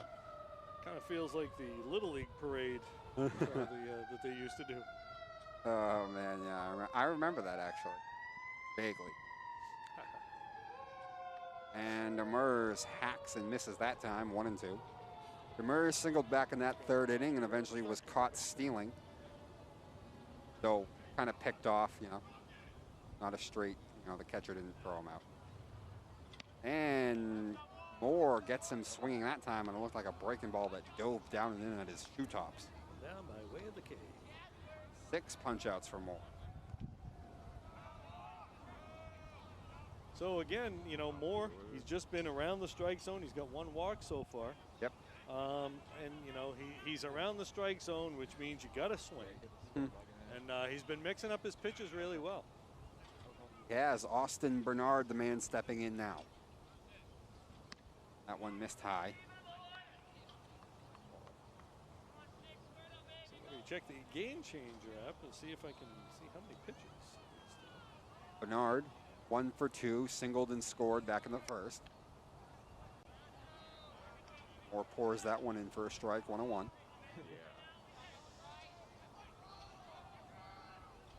Okay, I have not gotten an update on pitches by. I got him at 24.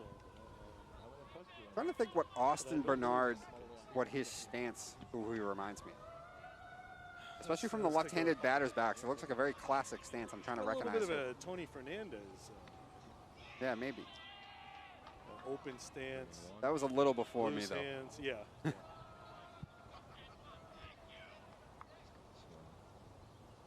The way he holds his hands at least reminds me of Grady Sizemore. Grady Sizemore, one of those guys, was supposed to be the next big thing, but the injuries really kind of took his toll. A lot of it had to do with the way he played. It did. Into walls and stuff like that. That was a bit of a sad story to watch. He was just so talented. I know this is going to bug a lot of Red Sox fans, but there's something to be said about the way J.D. Drew played out there. He was able to play an awful long time.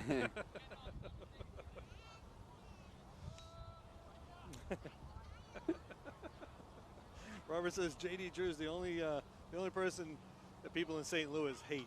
They don't hate anybody. You think that's bad? How about the Philadelphia fans? Well, Philly fans, they hate a lot of people. The Philly fans hate everybody. Including Santa. But, J.D. Drew, if you recall, he was drafted by the Phillies, refused to play, went and played in the Frontier League. He was one of those Scott Boras kind of guys. And then he was able to parlay a career, about a 14-15 season game, what am I trying to say? Year, about a 14-15 year career of just kind of running around just as hard as you need. Yeah. I was just in Philly, actually. Now this said, J.D. Drew got as good a read on a fly ball as any outfielder I've ever seen. So he did make a lot of plays look easier. But that said, he didn't go out for. He didn't die for anything either. No, he did not. He had to prolong his career, and it worked for him. He made a lot of money doing it. So Bernard walks. Now he's on base. He did steal back in the first. This is Francis, who struck out and walked. That one in the dirt. Got him going nowhere, though.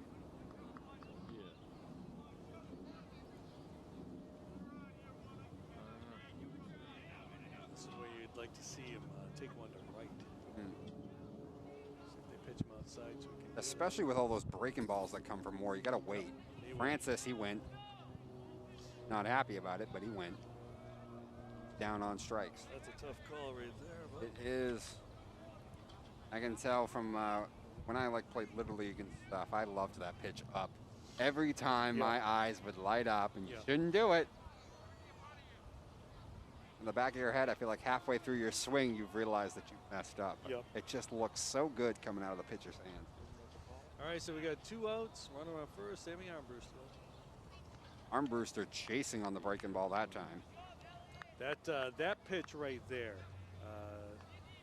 with the lefty motion, that really kind of reminded me of Tom Glavine right there. Yeah, that's a good one.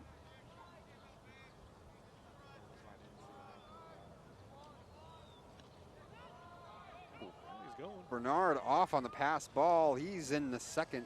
First time he dropped it. Like I told you. Yeah. Austin, if the ball gets to the ground, he's off. He's running. So Austin advancing second there on the pass ball. 1-1 count now on Armbruster. 2 outs here in this 5th inning. Panthers trailing by just 1, and Bernard at second with the number 3 hitter Armbruster. 1-1 count. Brett Moore, I believe at 7 punch outs in this so far, has been very nice. I'm gonna guess if the ball's hit out of the infield, Austin's going. Oh yeah. Yeah, they're gonna say. Oh yeah.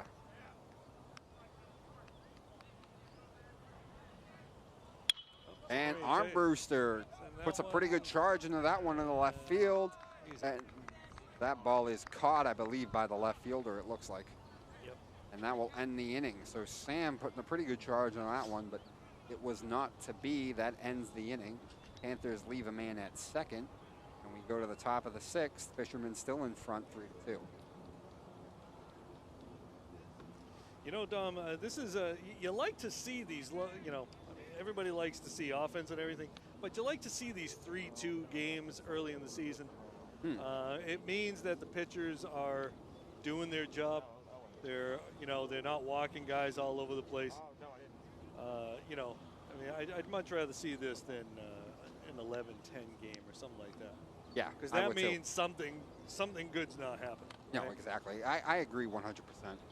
You know, I mean, we had that one error early on in the first inning, and then there was that misplay on that bunt in the 3rd inning. More of a miscommunication, really. Right. Yeah, I mean, the first baseman was there, and there was nobody to go to. But other than that, I mean, we've seen a pretty clean game defensively. I mean, balls hit to the outfield, the guys are getting under it, making the plays. Ground balls hit the guys, they're fielding clean, throwing them over. Yep. Yeah, absolutely. It looks like that's Demers still again, who's getting ready for his 3rd inning of work out of the pen. Yeah, so we saw Cooper Gavin warming up earlier, but it looks like they're going to ride Demers right now. I mean, his pitch count is so low. Yeah. He really has wasted very little energy. Now, my guess is if Gloucester, okay, so there's Cooper right there. My guess is if Beverly can tie the game this inning, you'll see Gavin. You might see Gavin come in as a closer. Because he'll have 2 days rest going into Monday. I don't know if they're planning on using him as a starter on Monday. But you can kind of almost use this as your work day. Yeah. So anyway, Demers, just an 8-pitch inning last inning, by the way. Now then again, if Josh can pitch like that, 8-pitch innings or whatever, why bother taking him out? But this is Thomas Elliott, the right fielder, who is standing in 0 for 2 so far. Grounded out to short, and then a fielder's choice, 3rd to 2nd. Oh, actually, no, I'm sorry. It was 3rd to home. Now, speaking of possible relief pitchers, Elliott has pitched in every game for Gloucester so far this year. Coach Gentile was talking glowingly about him. Right. Really has held everything together for Gloucester.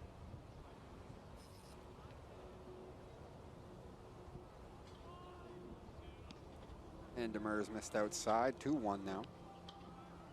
Or think might be done, probably. You know, I know we don't have a pitch count thing. Game Changer's not giving me the pitches. I don't know. I mean, it depends on how many pitches he's thrown. Of course, now we talk about control and everything, and he walks about it. So Demers walks the leadoff man in the inning, Elliott. That'll bring up Anthony Rizzo, the first baseman, not the Chicago Cub. Now, it'll be interesting to see. I mean, Rizzo doesn't look like the bunter type. This would be a good time to bunt a guy over. He is 0 for 2 so far, so and it is. And he drops it down. Bunt. Rushton going to make the play. Rushton to first. Got him at first. And they got him. All right, so. Sacrifice, the 3rd sacrifice of the game that Gloucester has tried. Obviously, the 2nd one turned into that hit back in that debacle of a 3rd inning. But. So Gentile, a little bit more of a traditional coach, playing that small ball when you need to, move guys over, which we like to see. Kind of in the style of Augie Garrido, longtime coach at University of Texas and Long Beach State. Augie ball. Garrido thought that a bunt can move a guy over and lead to runs, and Texas often was in the leaders in runs scored, and that's all that mattered to him, he said. Yep. Now, I have a question. Just a thought. But again, I don't know how he's used his pitching staff the whole way. And with all these pitch count stuff and rules, you know, you got to be so careful. Yep. But if Demers gets Marshall here, you have a man at second with 2 away, but the best hitter in Costanzo coming up. Yeah. Do you I walk would him? go. No, I would go to Gavin even maybe though if you want. Yeah. If you want to get that out too, you could walk him though. That's a good point. Well, the other option is you pitch around him. Yes. You know, or force him to swing at something he doesn't want to. I'd be worried about pitching around at the high school level though. Yeah. It's just when you make a kid try and be too careful, sometimes then they end up. Looks like he's coming curveball here. Yeah. But he does have 2 Marshall strikes. 0-2 right now. Breaking So ball, pop up. and he pops it straight up into the air. Armbruster calling for it. Armbruster play. under it makes the catch. Marshall pops out for the second straight time. This time it was to Armbruster. He's retired. And now All right. there is 2 away. Man at second and Jack Costanzo, the man up. All right, so Dom, kind of looks like you called that one. I did. Woohoo! I'm off. I'm 100. Good call. Good call right there. Nice job. I'm hitting 1,000 to start this season, Rich. Yeah. All right, so Demers will come out. Yeah. And it looks like Gavin's going to be coming in. So with just a So the question is now, where's Demers? It looks like Demers is probably going to go to second. You good? yeah, Demers And will go. Visnick going to come out. Yeah. So Demers will go back to second. Visnick going to come out of the game. Gavin will Yeah. probably hit in that spot then. Yeah, so Demers will hit in his regular spot. So Cooper Gavin taking over in a 1-run ball game, man at second, and the man to fear in this Gloucester lineup coming to bat in Jack Costanzo. Now Gavin throws hard. Throws harder than Demers. So that's probably what they're figuring. Yep. But again, you may see them They may pitch not carefully. necessarily pitch around him, but you know, work the corners, get him to swing at a tougher pitch. More like, yeah, I mean, that's the point. But also, you know, Gavin will pitch maybe normally for the Yeah, first yeah, 2. yeah. But if you fall behind, Right. there's no need to challenge. No. Right. No need to worry about that. Don't throw the ball down the middle. Yeah. Now that said, it's high school ball. Kid's a good ball player in Costanzo, but Mm-hmm. do you really look at him and be like, oh my God, you know, you can't pitch to him at all, right? No. Now he does have 2 hits on the day. He does. He does. And a real well-hit ball his Well-hit last ball, at-bat yep. to Francis, though. Yep. And that, well, they're not officially closing the book on Demers since he's responsible for the man at second. But Yep. Demers, 2 2/3 innings, 1 hit, 1 walk, and 1 strikeout. No runs so far, but as we said, he's responsible for that man at second. Not able to get a pitch count for Moore. And it sounds like the ice cream man's going by. Nice. Boy, that's nice. That really reminds you of summer right now. You got, okay, so now the sun is out. It was cloudy before. It's sunny, it's baseball, and it's the ice cream truck. Yeah. Right, exactly. It was nearly. What more could you ask for at this point, right? I think it touched 70 today at some point. Yeah, yeah. Driving home, it was 72, 73. You know, so. Beautiful. Absolutely beautiful. Yeah, we did have that slight cool down right at the beginning of the game. Got a little cloudy. There was a little chance of rain. But looks kind of perfect right now. You can see the shadows. Shadows getting longer. Yep.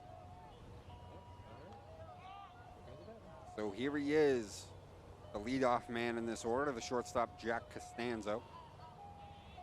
Stepping in with his team leading by just 1 so far in this 6th inning, but a man out there at second base and 2 away. Cooper Gavin just into the game now to face him.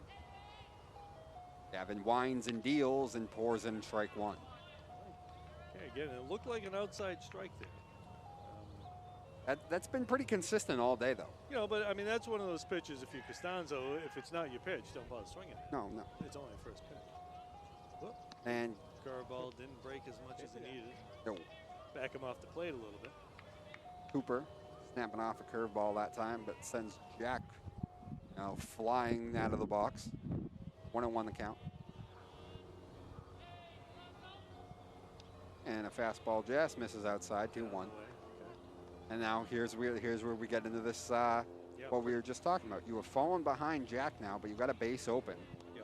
So let's see if Cooper continues to pitch carefully since he has that base open and no need to challenge.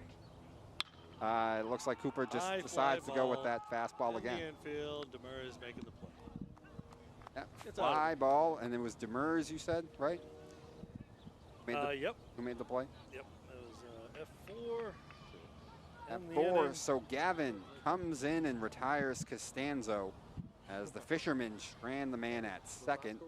On to the bottom of the sixth. Gloucester still in front, 3-2. So Dom, that worked out exactly as you called it. It did. It feels nice. Feels nice when you're right.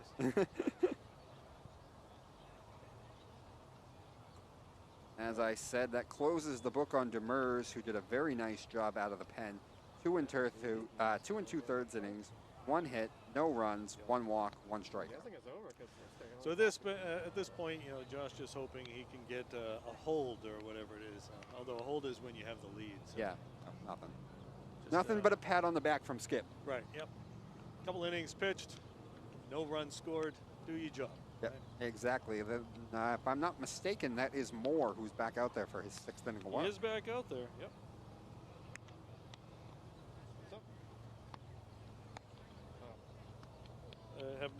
Again, we have not gotten an update on the total pitches. So no. So Brett Moore back out there for his 6th inning. We'll check Twitter. Maybe they're working on that. Somebody, yeah, they might. For his 6th inning of work. Punched out 7 so far, walked 2, and allowed 5 hits. See if we can get Matt Williams or Phil Stacy on the, doing a little bit of tweeting for us.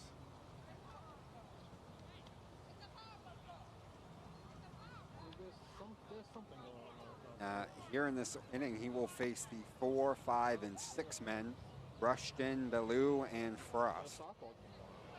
These 3 between them have 3 hits in the ball game, an RBI, and a run scored. Frost scored on the double by Brown, and Rushton drove in Bernard back in the 1st. Then Moore pours in strike 1 to the first man, Rushton. All right, so we have on the bench in case they need a pinch runner. Rushton 2 for 2 today. As I mentioned, back in the 1st inning, he had the RBI single. So again, there's pretty much free substitution for pitchers and catchers running the bases. So if Ryan gets on base, there's a good chance they're going to run for him with someone who's not in the game, which would be either Visnick or Sumner probably. But I thought there are other catchers hurt right now. McKay's not here, but they do have. No, they won't pinch run. They'll free substitution. Oh, okay, that's you. Yeah. And Rushton fouls that one off. Moore got what he wanted. He got him chasing that breaking ball out of the zone, but Ryan somehow able to just get a piece of it, stay alive. Still finds himself in a deep hole though, 0-2. I'm just waiting for Brett to hang one of those breaking balls. Yeah. He did a few actually in the 1st, but he was able to get away with it. Nice fight. A little high, but you got to fight. Yeah, you got to fight. You got to fight. They're not giving him anything inside to turn on. No.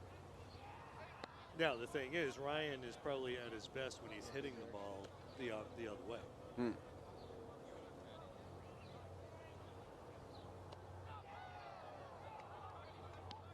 Breaking ball didn't quite catch the inside corner. Brett thought it did, but it didn't.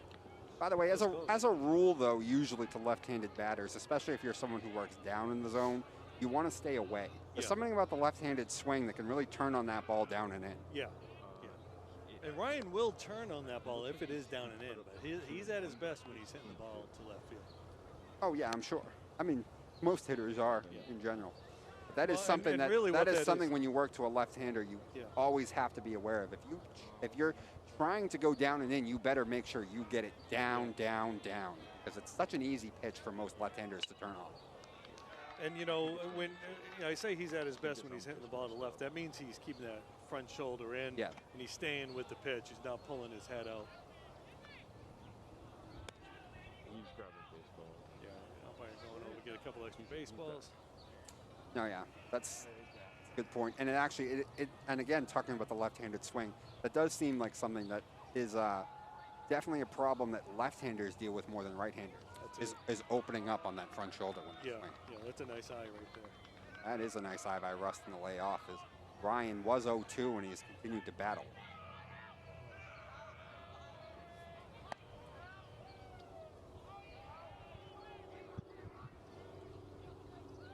More winds and deals. Breaking ball, and Rustin once again That one off. fouling it off as Brett Moore snapped off another good breaking ball, but Ryan spoils it.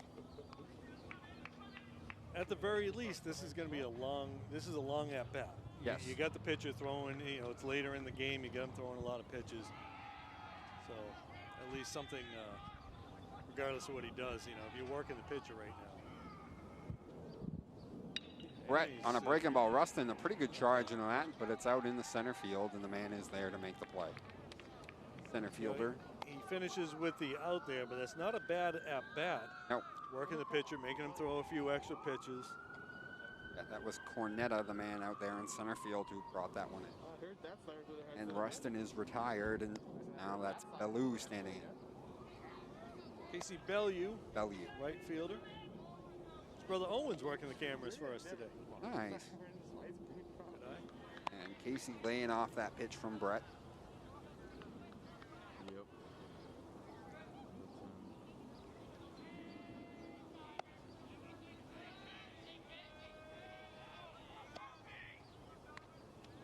Casey, big cut and a miss. Chasing that high fastball. 1-1.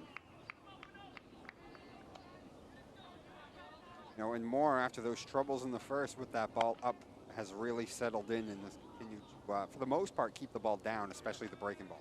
Yeah, he's been motoring along. But, if you remember, he only gave up 1 run in that first inning, but we saw a lot of high breaking balls. And Yeah. we're saying if he's going to have any success today, he's got to bring it down. And Yeah, he really he did bring it down. Yeah, he found his groove. Coach Gentile going to be happy. Going to be happy with his performance, but also not having to get deep into his bullpen too early.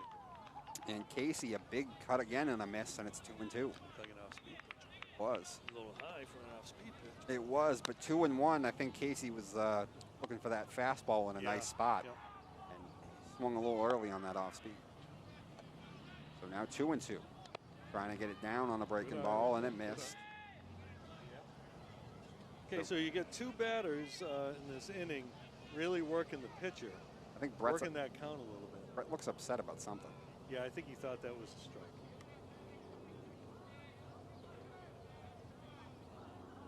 Full count. Now Casey will step out.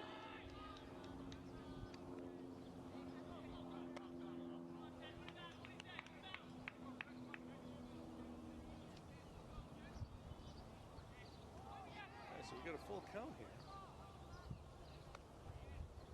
Ooh, Fight that Casey. up. Good hack at that. Fouls it straight back, and they'll have to do it again on 3. So you got 6 pitches so far. This is considered a quality at bat. If you can work the pitcher to 6 pitches or more. I would have always thought a quality at bat was one in which you got on base. Now it's a quality at bat because it's on base. Now it's a real quality at bat. All right. As Casey draws the walk, and he'll reach. That's Moore's 3rd walk of the game. Yep. That's a good at bat by Bellew right there. And now that will bring up Frost. 1 for 2. Singled and scored back in the 4th. All right, so coming out to talk to him. So what do we think? You gonna let him ride one more? I think so.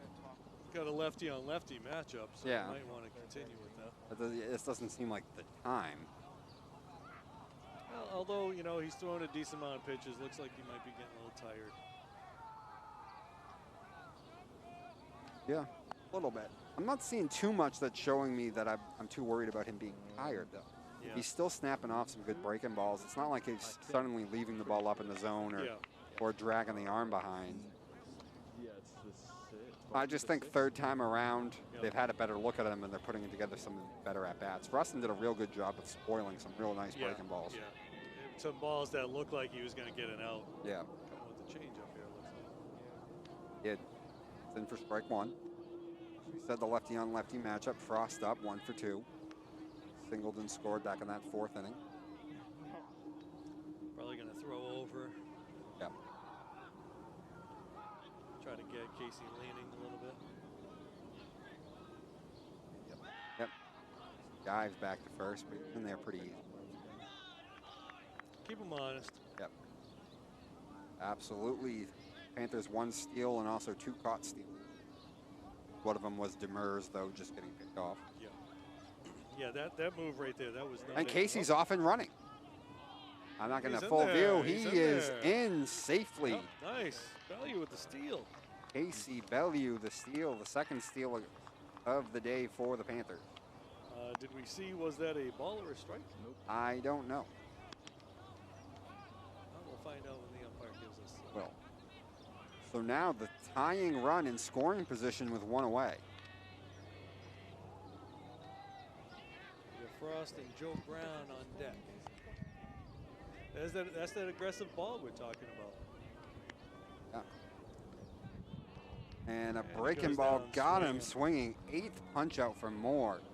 And now there's 2 away. And it is Joseph Brown. Joseph Brown finding himself in pretty much the exact same circumstance as the 4th inning with 2 gone and a man on. Although this time it was a man at second. Yeah. Nice pitch right there, curveball. And Moore starts on out with a curveball in for a strike. So it's interesting, both coaches kind of being aggressive, but in different manners. Gentile using the bunt a little bit more, the Panthers using the steals. Mm-hmm. And then Moore, by the way, after that big looping breaking ball, sneaks a fastball right by him. Yep. All right, so Brown's going to settle in here. Can't let anything sneak by you. When you can snap that breaking ball off and put it in the strike zone for strikes, it plays up the velocity of the fastball. And fastball that time looking to elevate a little bit too much, though. 1-2 count. 1-2 count. Tying run out there at second. 3-2 score. Brett Moore, the man who started, still in the game. Pitched well enough to put himself in position for a win, but he's going to have to work right here to keep it that way. Fastball again gets away from Brett.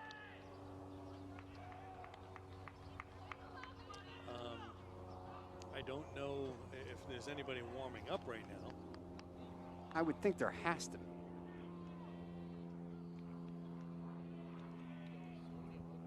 Moore winds and deals and got him to chase on that breaking ball. Got him. So it was not to be that time for Brown as he goes down swinging on the breaking ball. Make it 9 punch outs for Moore. And we'll go to the 7th now, 3-2. Gloucester still on top. Okay. So we got 2, 3, 4 for Gloucester coming up. Aiden Cornetta got 2 hits, 1 off a bunt, 1 off one base hit dropped into right center field. All right, so Cooper Gavin back out on the mound. So Gavin back out there. I'm just running the book on Moore here. I can't imagine he's really going to be out for another inning. I mean, he might be. I guess there was nobody warming. You know, I don't know. It all depends on what his pitch count is right now. Okay, there we go. Maybe I'm watching to see if there's. Looks like there might be. I'm looking to see if they're gonna start. I'll let you know as soon as I know for sure. Well, as we said, we're not outside right now. We've got the cameraman looking around, and we'll see if Yeah. anyone's warming up for Gloucester or if they're going to let Moore try and finish this off. I'm going to write down the thing as if the book is closed just in case. Well, if we could get an update on game changer. It looked like they stopped tracking him after 24 pitches. Oh, no. So Demers threw 15 pitches, it looks like. He threw 3 innings, didn't he? Did he throw 2? 2 2 2/3. 2/3. Could be. I know he was efficient, but I find it hard to believe that. Yeah, I don't 50. think. Yeah, I think they kind of got left off. They also have Morrissey throwing 61. I think number 7. That actually might be right. He's throwing hard, and Yeah. the other guys. And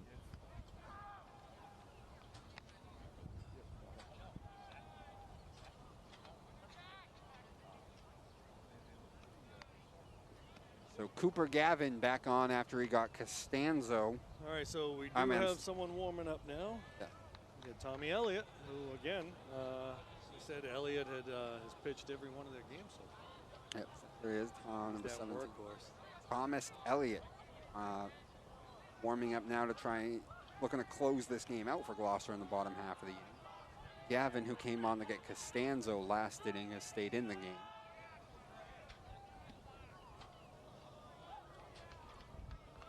The first one misses to Cornetta. 2 for 2 today. So Cornetta was a honorable mention, I think, as a defensive back Really? for Gloucester. Yep. And he chases that offering that time from Gavin, 1-1 now.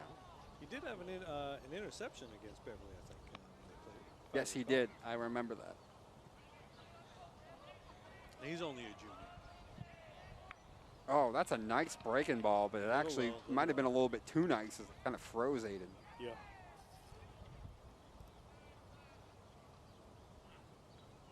Two and one. So if 2-1 count.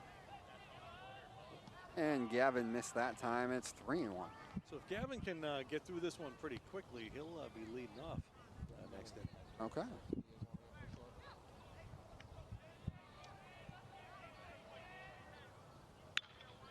And 4 is in a strike there on 3-1, and 8 wheels it. 3-1 count. I'm surprised Aiden went that far the other way. Yeah. Usually you're looking for something to do damage with if you're swinging at all. Yeah, that's a perfect pitch kind of situation. Yeah. And Got him chasing the high one. yeah, I think he got Aiden chasing what would have been ball 4. Aiden at least gets a piece of it though and stays alive. So they'll have to do the full count again here, 3-2.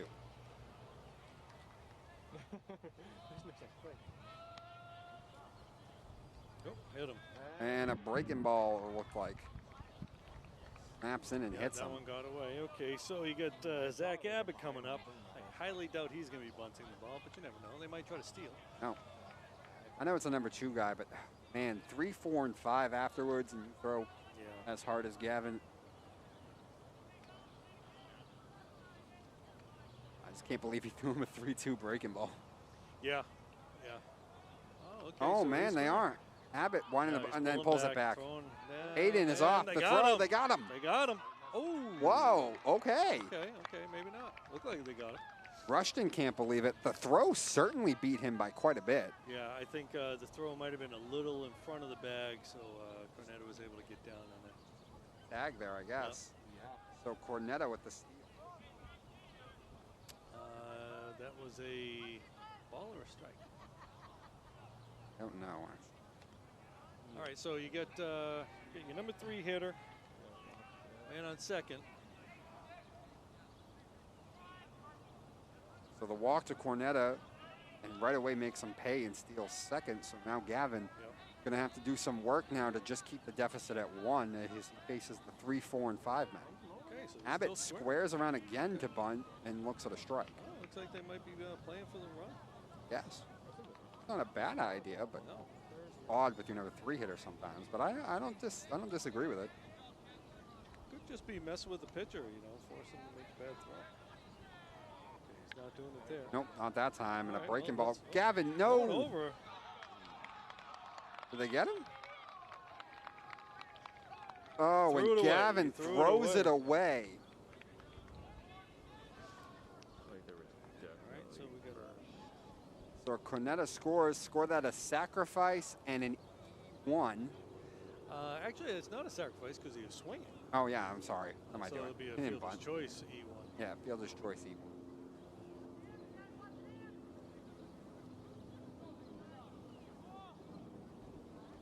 That allows Cornetta to score, and now Gloucester, with a little more breathing room now with a 2-run lead.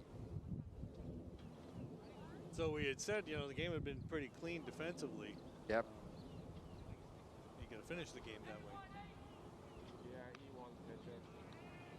I don't know, man. Something about every time a pitcher, pretty much almost anyone, fields a bunt and then tries to get that Yeah. lead guy. Just Yeah, I don't and, always you know, love it. And I don't know. Yeah, one pitcher, two. Cornetta had a good jump on that ball. Now That's the what I'm ball, saying. that ball's up in the air. That's what I'm saying. I think the minute I saw Gavin go to third, I think I actually said, "Oh no." Yeah. So you can see right there when the player squared to bunt, he didn't get over the ball. That's why he popped that up. That's one of those things you got to be teaching. You're teaching in Little League, right? Get over the ball, get the bat up when you're bunting, right? About chest to eye level around there. Get it down on the ground. Can't be bunting with the ball down by your knees. With the bat down by your knees. I'm And sorry. Gavin snapping off another decent breaking ball there, and it was fouled off by Morris. So again, like I was saying, you know, look, Gentile likes to use the bunt. It looks like, and it's worked. It's worked you know, fantastically. Pretty much every time a guy's bunted, it's moved guys over. The first inning they tried to do it, didn't end up in a run scoring, but That third inning, as you said, it was kind of the key thing for that mess of an inning. yeah, And Gavin blows the fastball right by him that time. that's a nice pitch right there. It is. First out of the inning.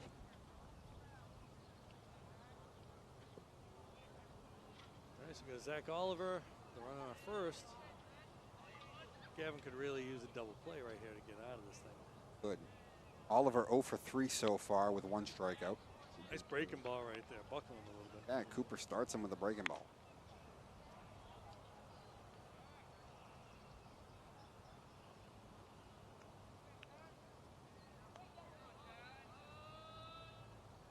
Little upstairs with that one. Yeah, Gavin, it's a little high.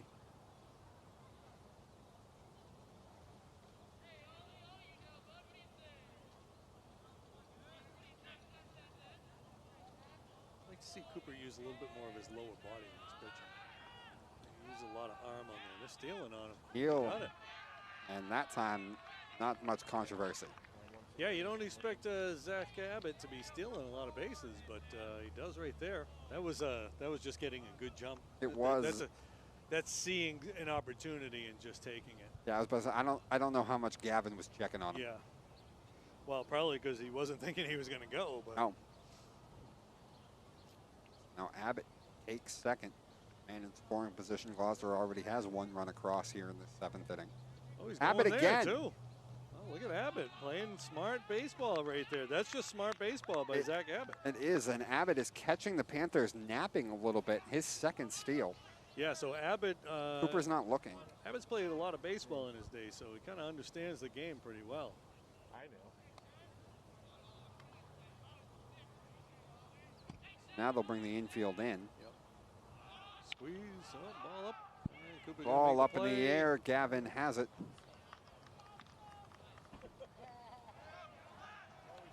So that time the bunt doesn't work. Rich, you jinxed it. I'm glad you did. Again, you got to get over the ball. That was a high pitch. You try to bunt that. I don't. Was it? Didn't look like a squeeze, but I mean, it was a safety squeeze. safety squeeze maybe. But I don't know. Yeah, Abbott does look like he's hurt.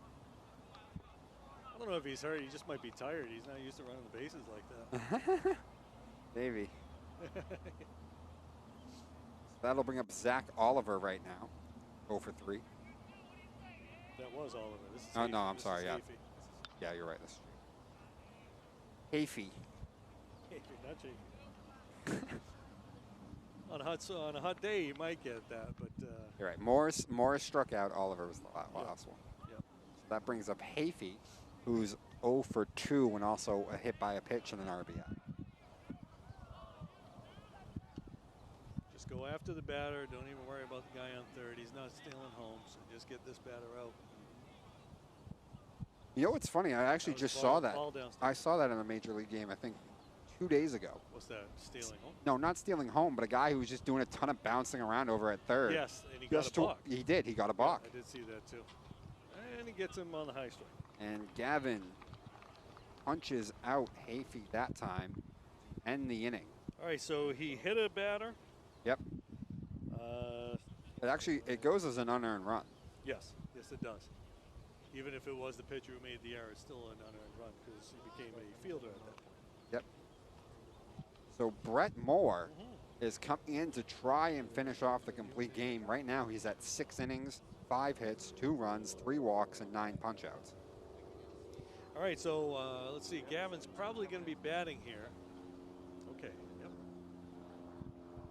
Right, so Moore is still pitching. Yeah. So Gavin's going to be leading off the inning unless they decide to hit for him. But he's been hitting in the 2 spot for them. Most of the time. Most of the time, so I'm sure they're pretty confident in his bat. Same pitcher. And at this point, you know, you're playing for 2 runs. You're not worried about whether he's going to pitch next inning or not. You'll worry about that if you get to that point. But right now, you just got to play to tie the game and then try to win. But exactly. you're down 2 runs. You just got to get yourself 2 runs. So Well, you worry about everything else later. Yeah, exactly. So we got Gavin, Demers, and then top of the order. Yep.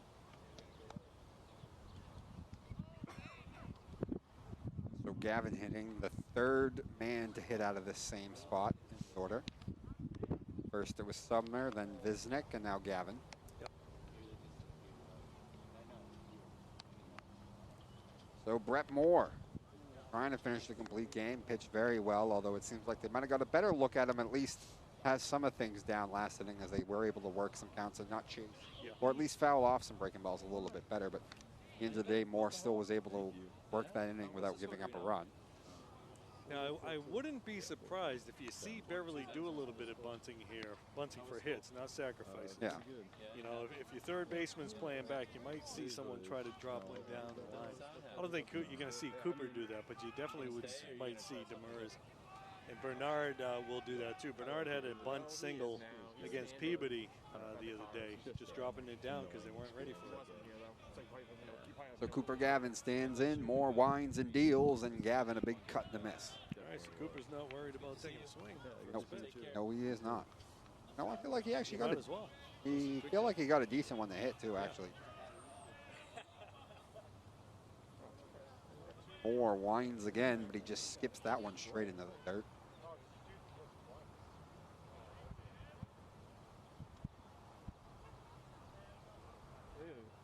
Well, this is the last inning, so. All right, so we got 1-1. Brett back upstairs with the fastball, but Gavin swings through it.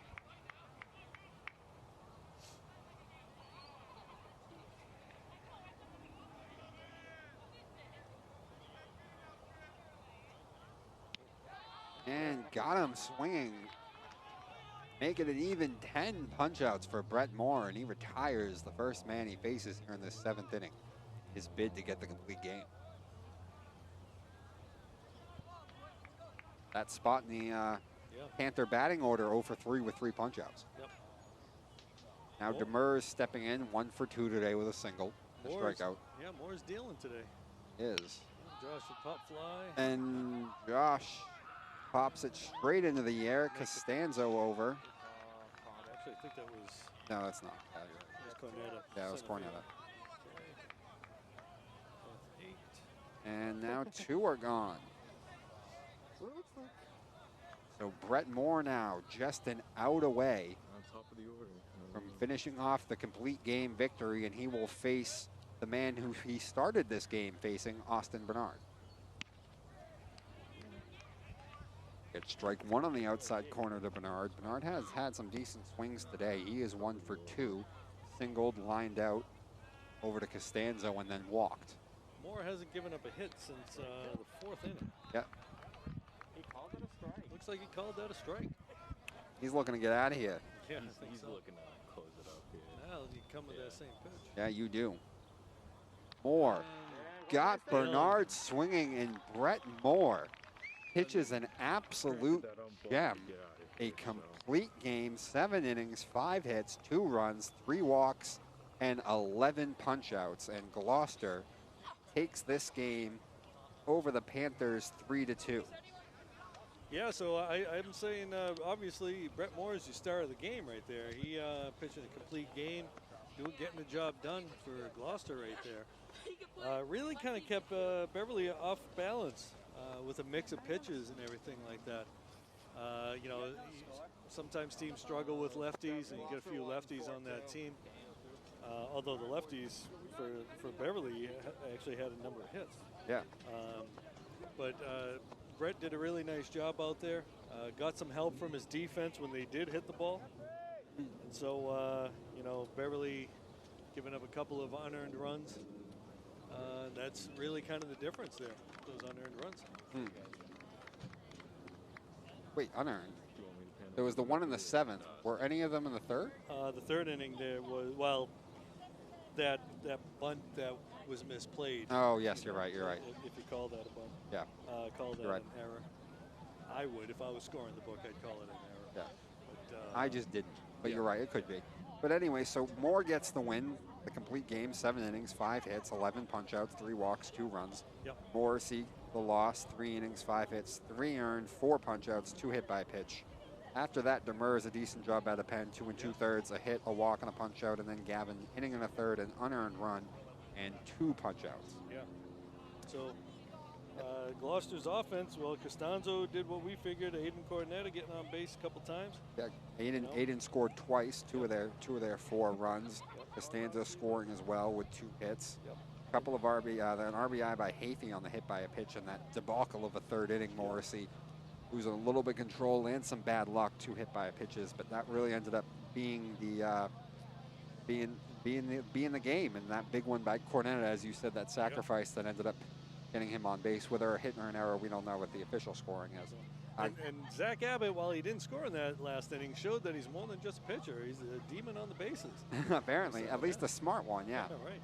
So Gloucester takes this one 4-2 over the Panthers. 4 hits, 4 runs for Gloucester on 6 hits. Beverly, 2 runs on 5 hits. Stolen bases by Bernard and Bayou also for the Panthers. Yep.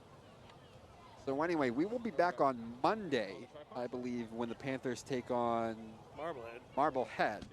So for everybody today and our first foray into baseball, I think it was a good success. Hopefully we get outside for the next one tomorrow, but it went pretty well, Rich. That was a good time. So yeah, it'd be great to be able to get out there and see the entire field as we do that. Yeah, just that, and you know, we always want Beverly to win. It'd be nice to come out with a W next time as well. So for Dominic Lorenzano alongside Rich Francis, who brought you this one today, again, Gloucester taking this one over the Panthers 4-2. Have a good rest of your Saturday, everybody. Friday. I'm on football again. Well, and have a good weekend, too, while you're Have a good weekend. Have a good weekend, guys. There you go.